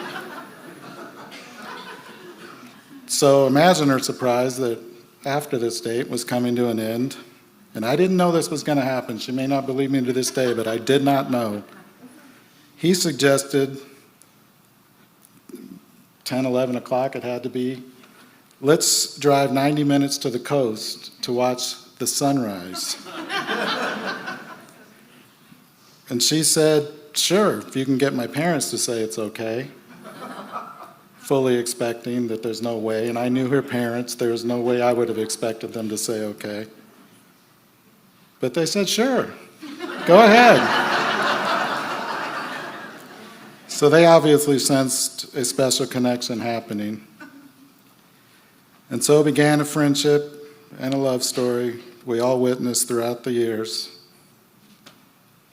The kids, I'm too nervous to say your name, and I don't know your name. You've got 20 names.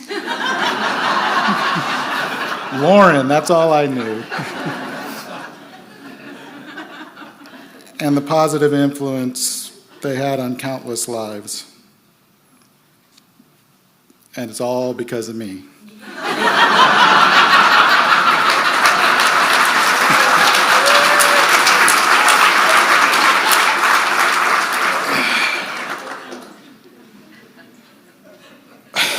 heard some of this tonight, some of the similar stuff, but so I said how much harder this is to go through without him to help me go through it. But in a way, he actually did help.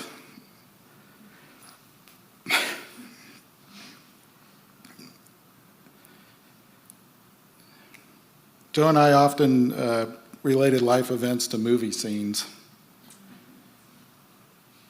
One example of a lot, but if we were impressed by something the other one did, it was always salute Don Corleone. Godfather, if anybody doesn't know. During Joe's last days, I was able to visit him in the hospital. While I was there to comfort him, he also wanted to comfort me, which I heard a lot of today. He first told me what his wishes were for me and my future. Still teaching, still advising, still being a friend to the very end. And then he said something I'll never forget. Again, a movie reference. The last scene of Shawshank Redemption was two old friends meeting up on a beach.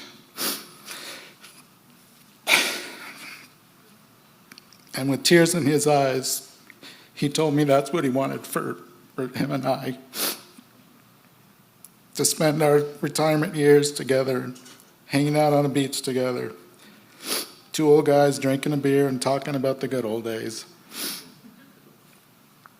And while that's not going to happen exactly the way we envisioned,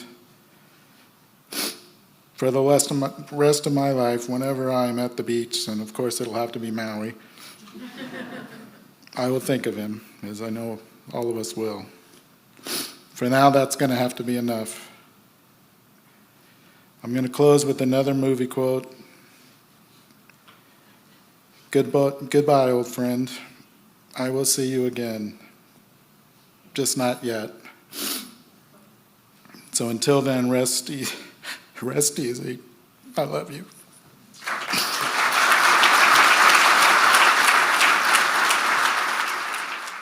Okay, next up, I'd like to invite Jose Ramirez to come speak.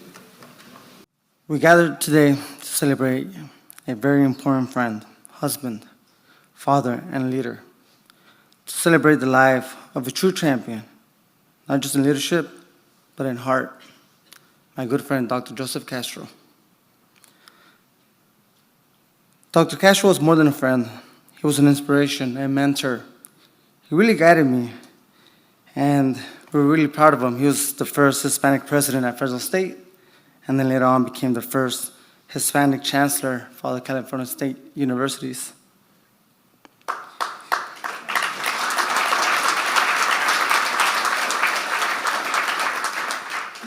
His story began in Hanford, the same Kings County roots where my own began. I was raised in Avenal. And from the same fields and communities, Joseph rose to become a bold leader who never forgot where he came from. Be bold. Those were his words, his philosophy, and he challenged everyone to be the same. He encouraged students, families, and friends to live with courage, to dream beyond limitations, and to believe that where you start does not define where you end up. Dr. Joseph Castro was deeply committed to education for all. He invested not only his resources, but his heart. He inspired me personally to start my own scholarship foundation with the alumni at Fresno State. And he was actually my first donor. And now I'm happy to say we're almost at 6 figures.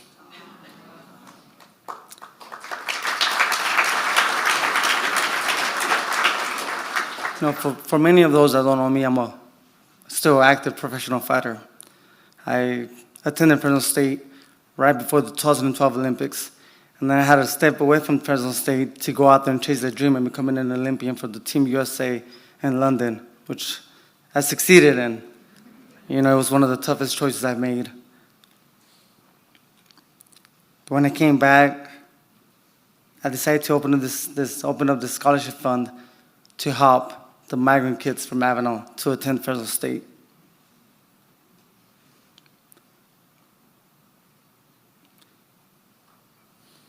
Throughout my journey, from a young prospect, chasing big dreams, to becoming a world champion, a husband and a father to 4, Dr. Joseph Castro was always in my corner. He supported me through every fight, both inside and outside the ring. His last words to me were, "Once I will carry you forever." He told me how proud he was of the man I had become. Not just the athlete, but the husband and the father and the person I am today. Personally, I believe it was that made him the most proud, is the way I was becoming a father. The way I was leading my 4 kids now and my wife. Even at the moments of adversity that I faced in my career, times where I doubted myself and criticized myself and started overthinking,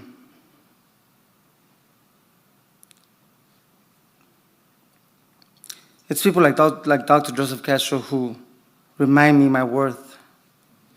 Before he passed, he said, "We love you, and I will continue to cheer you on." He continued by saying how proud he was of the father I had become. Hearing those words was a gift. It really reminded me of what's the most important.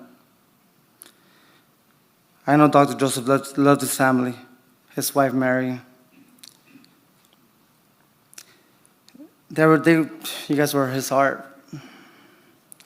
And beyond his home, he extended that love to the entire community. He opened his doors to everyone fighting for a better future here in the Central Valley. He embodied what it meant to be a leader, a mentor, and a friend. Joseph Castro was bold. He lived boldly. He led boldly. He inspired boldly. His legacy will continue in every student he helped, every door he opened, and every person he encouraged to be bold. I want to say thank you, Joseph Castro, for believing in me, for believing in us, and for always standing in our corner. We love you, we honor you, and we will continue to make you proud. Let's be bold.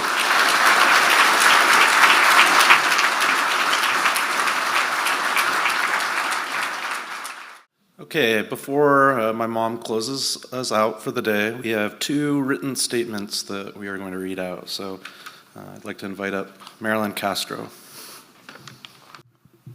Hi, everyone. This is a tribute from Jai Suprasert. Dear Mary, gathered families, friends, and colleagues, I don't know what else I can add to the numerous honors and recognitions from my friend Joe Castro. If you haven't seen them, I encourage you to visit the Joe Castro Memorial website to see the highlights of his life and career. And I hope you will join me in giving the Joe Castro Scholarship to the Joe Castro Scholarship to continue his legacy. Like so many of you, I'm still deeply saddened by the loss of such a great friend and an incredible leader in higher education. But my sadness often gives way to a smile when I remember the unique moments we shared.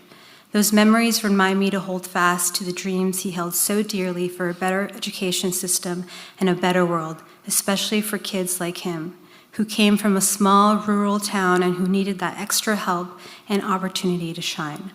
I first met Joe in passing at UC Berkeley in the 1980s, but our friendship truly began at the Graduate School of Public Policy in 1990. We were young and idealistic, full of dreams to make a difference, and we moved to Sacramento ready to tackle anything. For decades, our careers paralleled, taking different paths. I worked in the state capitol in various capacities around the state budget and on education, while Joe took on progressively higher administrative roles in higher education. I had no idea in those early days that I would close my career with the honor of working directly for him as a senior advisor when he became chancellor of the California State University, the largest 4-year university system in the country, and possibly in the world. This is a Joe I know and remember.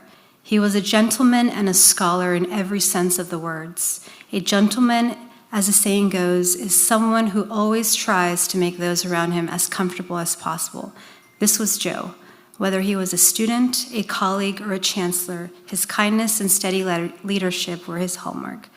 A memory that always made me smile was his love for all things peppers, and not just the grilled jalapenos he loved to order at restaurants. When he was moving from Fresno to Long Beach, he shared that he knew he had found the right home because there was a pepper tree in the front yard. It was a simple, personal detail, but to me, it was a metaphor for his North Star. It was the sign he was on the right path. Joe's North Star was always clear. How would the budget or a new policy affect students, faculty, and the surrounding community? You've heard about his passion for addressing inequity, and I saw it firsthand. I remember the feeling of typing my papers on a typewriter as a student, while some others had computers and could easily correct their work with a backspace key. Kids from lower income homes had to use whiteouts or retype entire pages. When Joe pushed for giving iPads to incoming first-year students, he had to overcome many financial and bureaucratic obstacles, but he did it to rectify an inequity and ensure students were not cut off from the technology that they needed to learn. I was in his private office where he would show me letters or share phone calls from grateful parents and students. Watching his reaction, I knew he had turned his dreams into reality. Today, it's almost a common idea to give out computers or iPads for incoming students. Just last month, a friend of mine was tearing up watching her daughter go off to college, where this was a bold new practice. I was so proud to share with that, my friend Joe Castro started this idea as the 7th chancellor of the CSU. He was a bold leader who wasn't afraid to question the old ways. We were told it was impossible to get a contract done with the faculty during the pandemic, but Joe was willing to break with tradition and meet with the faculty leader. The contract was ratified with a 90% approval rate. Why? Because Joe listened. He was open to new ideas, not just about salaries, but about respect, accommodating a desire to give new mothers more bonding time at home with their newborns, and ensuring the safety of the faculty as our social and political climate started to become so divisive. When selecting the next generation of leaders, he insisted on finding executives who understood the real problems on our campuses. It was unacceptable to him that a student could be derailed from continuing their education over a small budget shortfall of just $100. That's the kind of leader Joe was.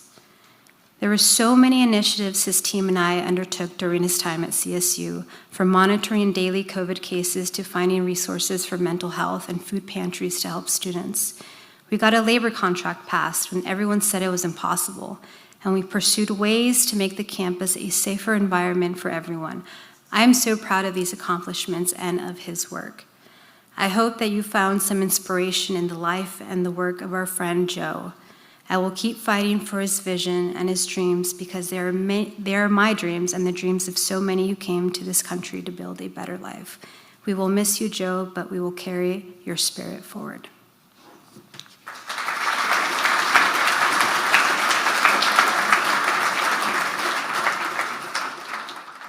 This is a statement provided by UC President Emeritus Michael Drake.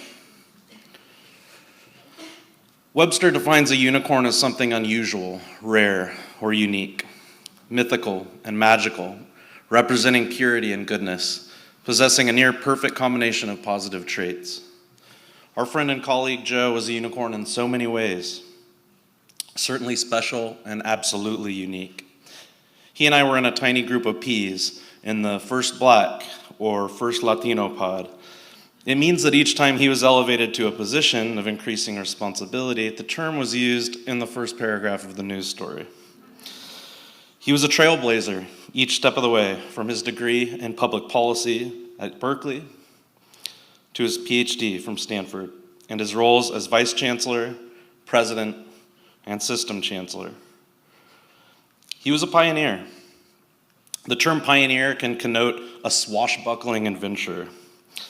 But those in higher education leadership know that pioneering leadership can be completely and utterly lonely. Mary knows this so well. The spouse or partner lives the joys and shoulders the burdens. It takes courage, steadfastness, and vision to continually push into the unknown. In Joe's case, he pushed into an unknown where no one like him anywhere had ever been before. And the magic and the beauty and the gift of his leadership was that he didn't break free into this new world by severing ties with or leaving his past behind. He instead brought his history, his passion, his compassion, and his humanity with him, and used these as guiding lights. He was always fully present, connected to the students and the workers and the people, serving the greater mission with authenticity. Our work together these past several months and continuing until the week before his passing was another chapter of service, another brick laid on the road to the future for the marginalized and forgotten. Joe is once again leading the way and lighting the way for others to follow for years and even generations to come. And I must say that his optimism, courage, and generosity were featured up front through the very end. His grace during our last conversation was deeply humbling and profoundly inspirational. In David Brooks's 2015 book, The Road to Character, he describes two aspects of a virtuous life. The first are what he terms as resume virtues, the tangible skills listed on a resume, like productivity, income, career achievements. And my goodness, Joe Castro's resume is second to none. His achievements were amazing. The second type of virtues are what Brooks terms eulogy virtues. These are the deeper qualities of character, like generosity, compassion, and integrity. They reflect who you were rather than what you did. Our society certainly emphasizes resume virtues over eulogy virtues. But in the end, at the end, it's really the eulogy virtues that matter. Our friend Joe Castro was that extremely rare individual who earned top marks for both magical and wonderful, a unicorn. I wish I could be with you all today. I'm with you in spirit, and I'm comforted in the knowledge that I and all of us will carry Joe's spirit with us forever.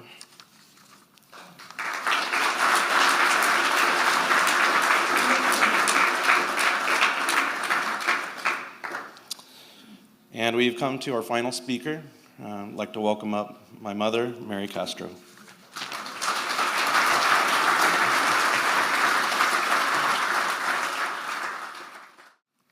Thank you for hanging in there, everybody. I hope that you realize that, we've heard some fantastic stories today, and I'm so grateful for everyone who spoke. And there are so many more people who would have liked to have spoken about Joe. Delivering Joe's eulogy is a monumental endeavor. So I will start by doing something that I feel most comfortable doing, and that is expressing gratitude. Thank you to everyone who has spoken today or sent messages from afar. Each of you had a different perspective on Joe, and I appreciate you sharing it with all of us. Thank you to those of you who, upon learning of Joe's illness, reached out via texts, calls, cards, and posts on social media. We were blessed by the frequent prayers and hugs you embraced our family with. Thank you to all of you who have honored him after his passing with public statements, printed or on radio and television, with moments of silence, billboards, and lowering of flags, proclamations, poems, and the recently created altar at Arte America. Thank you to everyone who has supported myself and our children by sending flowers, gifts, cards, and meals. Thank you for holding us as we held each other while navigating the loss of the greatest man we have ever known and loved. Thank you to the band of fearless and resourceful friends who have helped make Friday's services beautiful and today's service possible. They made themselves available to find a solution to the most random requests. Bring leis from Hawaii? Check. Find a mannequin for Joe's regalia? Check. Purchase a picture frame, a purse, and batteries for candles? Check. Transport flowers from the church? Check. Our family is sincerely grateful for these acts of kindness and so much more. It was important to me to bring Joe's regalia because that represented so much of who he was. Together we worked so hard for his education. I was his research assistant as a volunteer. It seemed to be a theme as time went on. But I wanted all of you to see it and to hopefully be inspired by it. Because it wasn't just a dream, it was a goal that he knew he was going to attain. One way or the other, we were going to get it. So now I'm going to talk about my Joey. Even though Mike takes all the credit.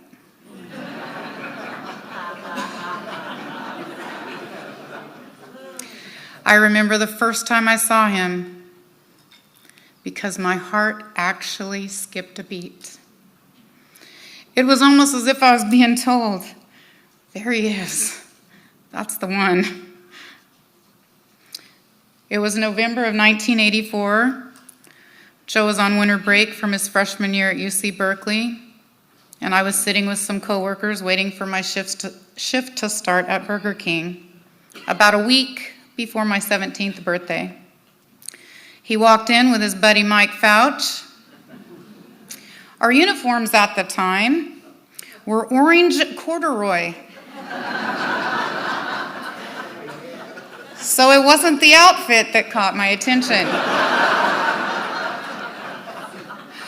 Over the course of the next few weeks, we got to know each other during breaks and quick comments over the fry bin.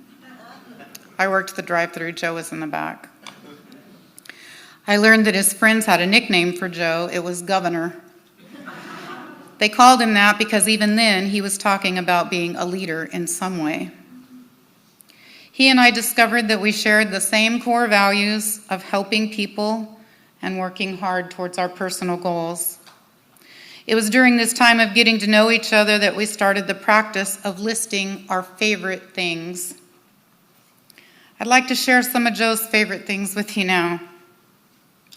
Joe loved to dream big. Our first apartment in Sacramento was near a neighborhood called The Pocket. Joe knew I had a great appreciation for architecture. One of our dreams was to own a home, but we were far from it at that point. We'd get in our Hyundai Excel and drive around the beautiful homes. Joe would tell me, stick with me, and I'll drive you to see any house you want.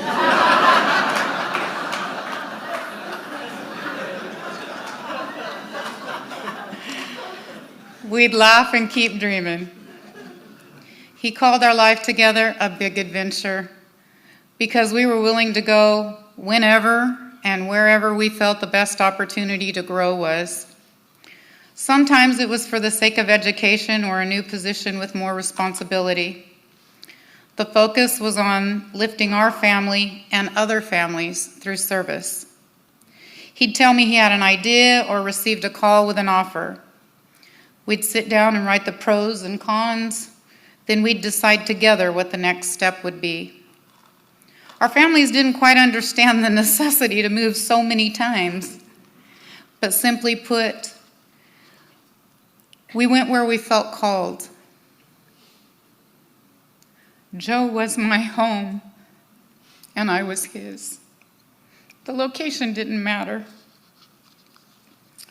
Joe loved being a father. We were young parents when Isaac was born. And Joe enjoyed carrying Isaac around and telling him the name of everything they saw together. Isaac was basically attached to Joe anytime he was home. They would go for walks, watch games, and hang out at the park. Joe was very proud when Isaac graduated from UC Berkeley. Go Bears. They shared a love and a goal for higher education. Attending Isaac and Marilyn's commencement for their PhDs at UC Santa Barbara last June was a goal that kept Joe going through chemo. 5 years after Isaac, we joyfully welcomed Lauren Bella into our home. Joe was able to stay home 4 weeks after her birth. He would tell everyone for years that that time was one of his favorite times of his life, bonding with his girl. He would carry her everywhere, even after she could walk. Strangers would comment on how much they looked alike, and Joe would always smile. He looked forward to every father and daughter dance, but the date he loved the most was taking Lauren to see the Nutcracker. No matter where we lived, he would purchase their tickets months in advance to get the best seats we could afford. They would get dressed in formal attire and go on their special date. Lauren moved to Long Beach shortly after Joe was diagnosed. Their bond became closer than ever before during the last year and a half. He recommended books to her and would quiz her as they read them together. He liked to tease her about moving into a higher tax bracket when she was promoted at work. Lauren stepped in as a personal chef while we would be at the hospital on treatment days. Joe loved entering the house and smelling her delicious cooking. She shopped for us and picked Jess up when we couldn't. I can't imagine what this time would have been like without her devotion to her father. We had hoped to have more children and prayed for it to happen for many years. Our prayers were answered with the arrival of Jess, our bonus baby. People would laugh when we said that, but we really considered him a great bonus. Our family wasn't complete until he arrived. Joe was able to bond with Jess for 6 weeks. It was such a blessing for both of them. Jess was 2.5 when Joe started as president at Fresno State. Joe loved taking him around the campus and to events. Joe and Jess shared their love of the Dodgers and Dolphin football teams. Some of his happiest times were surprising Jess with a last-minute ticket, and off they'd go. They were always playing jokes on each other and constantly wrestling wherever and whenever. Full-out wrestling. Joe coached Jess's flag football team. It was something he had always wanted to do. He enjoyed being out there with Jess and his friends. One of his goals this year was to watch Jess graduate from 8th grade. He could hardly contain his pride when he watched Jess receive award after award for academics and his musical talent. Jess definitely inherited his father's discipline and focus. Joe loved to travel to Hawaii. Our first trip was on our honeymoon to Maui. We had purchased, on payments, a package deal that included a 2-door Metro for the rental car. When we arrived to our room, we thought we had made a big mistake because we didn't see a bed. We called down to the desk, and thankfully the kindest man came up and, without laughing at us, pulled the bed down from the wall.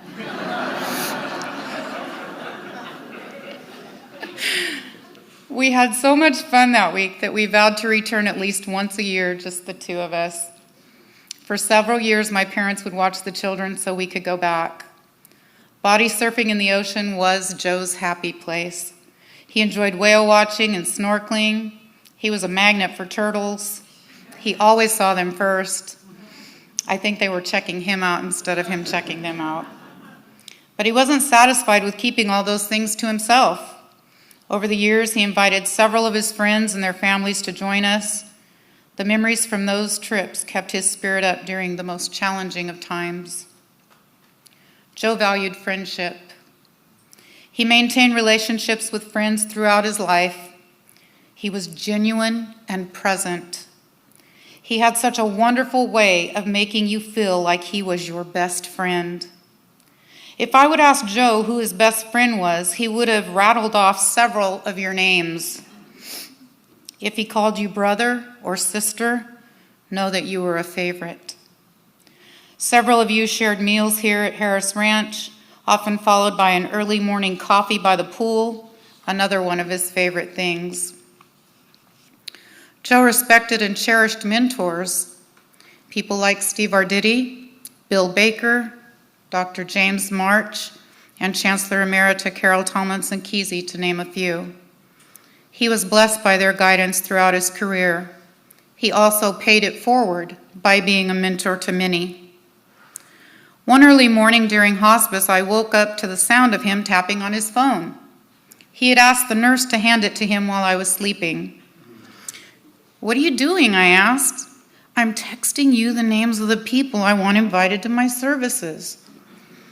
When I received it, the text was several pages long and contained over 400 names. He had been working on it for 2 hours.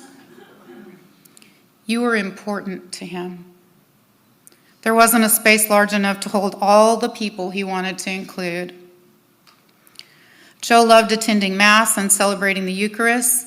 He attended Mass daily for the last 3 years. His relationship with God was stronger than ever. He invited friends to join him on some of those mornings. Faith helped him to heal emotionally. He found strength through prayer. Joe loved creating opportunities for others. He dedicated his career to empowering students through higher education. Many have already spoken to his dedication and commitment to improving the campuses and systems that he led. Everything he did was from the heart. He wanted others to have the best life possible in every aspect. If he was aware of a need, he tried to meet it. Joey delighted in the success of students at Fresno State. He insisted on signing every 4.0 letter.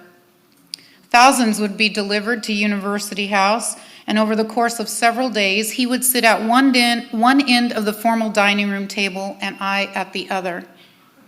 He would read their name and what town they lived in before signing. I would cheer.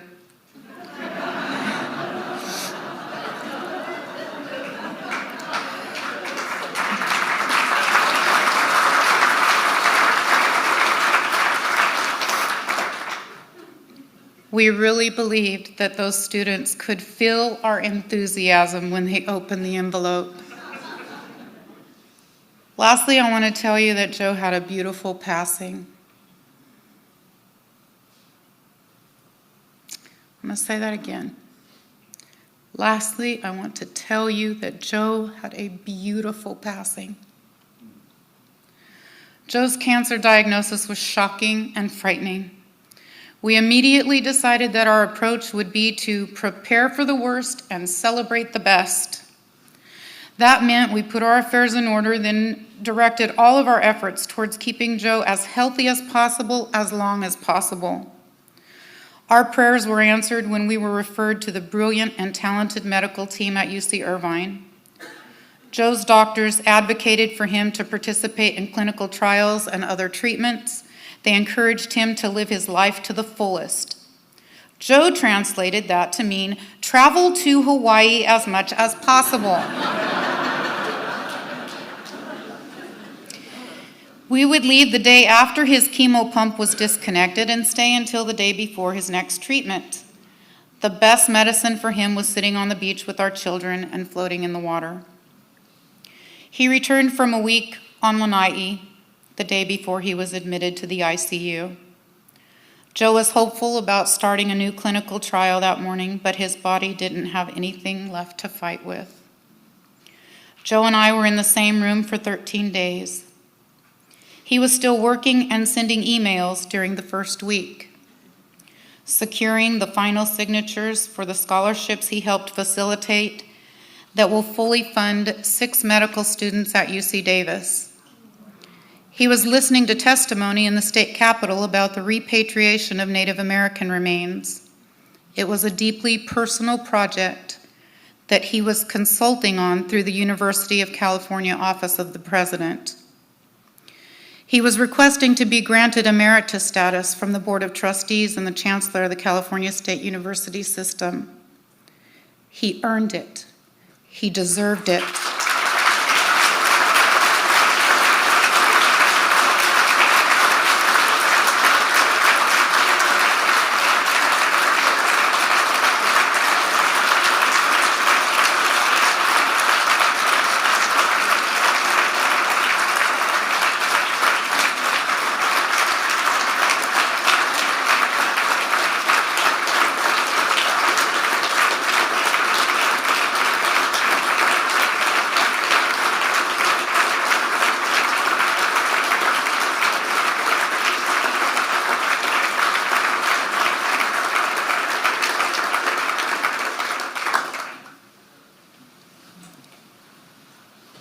He deserved it, but on his deathbed, he was denied. In that moment of great disappointment as an academic and a leader, Joey, the man that I loved and love, chose not to be angry or resentful. He chose to forgive. He made it a point to tell me that he forgave everyone. Then we chose together to focus the time he had left with the people he loved and who loved him. He would tell anyone who entered his room that he was not afraid. Joey loved the fact that he was granted the opportunity to finish hospice in a UC teaching hospital. Over the course of the time that we were there, he knew the name, hometown, educational path, student loan debt, and reason for them choosing to go into the profession of every doctor, nurse, medical student, custodian, and food service provider. After they would answer his little interview, he would have a connection to at least one aspect of their story. One young woman who was in the last rotation of her residency attended Joey. She was part of the PRIME program that Joey helped implement with UC President Emeritus Michael Drake. It was an initiative that happened while he was at UC San Francisco. They both became very emotional when Joey asked her if by chance she might be part of that program. She told him, "I wouldn't have been able to become a doctor without it." She is going to return to her hometown as a family practitioner. Joey told her she was the dream that the creators of that program had hoped for all those years ago. Joe also requested that the medical students be allowed to perform procedures on him, some for the first time. He told them he felt honored to be a part of their journey to become a doctor.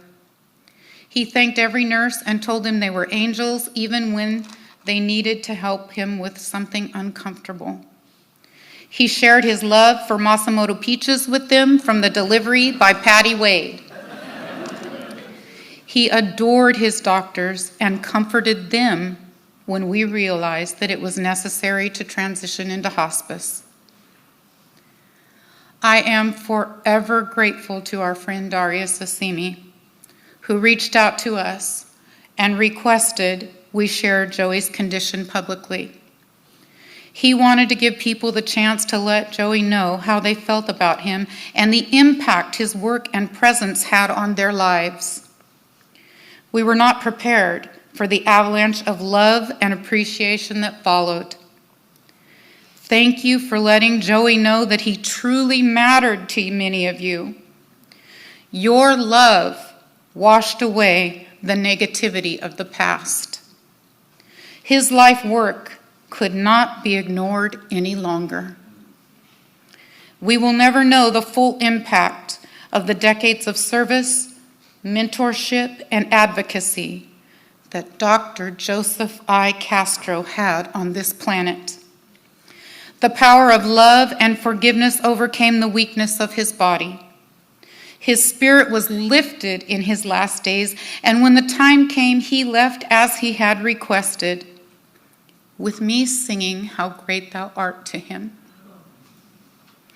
He not only forgave, but he wanted me to forgive too. As my husband and best friend, he knew that I would need to forgive in order to direct all of my energy towards our family and moving forward without him. I promised him I would, and I want to encourage all of you to incorporate forgiveness in your lives whenever possible. It doesn't mean you forget. It means you stop giving hurtful people access to your thoughts and energy. Isaac, Lauren, Jess, and I will move forward in confidence that Joey is at peace because we witnessed it. We know the type of people that he expects us to be: compassionate, empowering, and bold. Very bold with a purpose. Above all else, Joey was my favorite. My favorite. Our wedding vows said, "I love you with a love that cannot be separated by death." Those words are still true today. Thank you.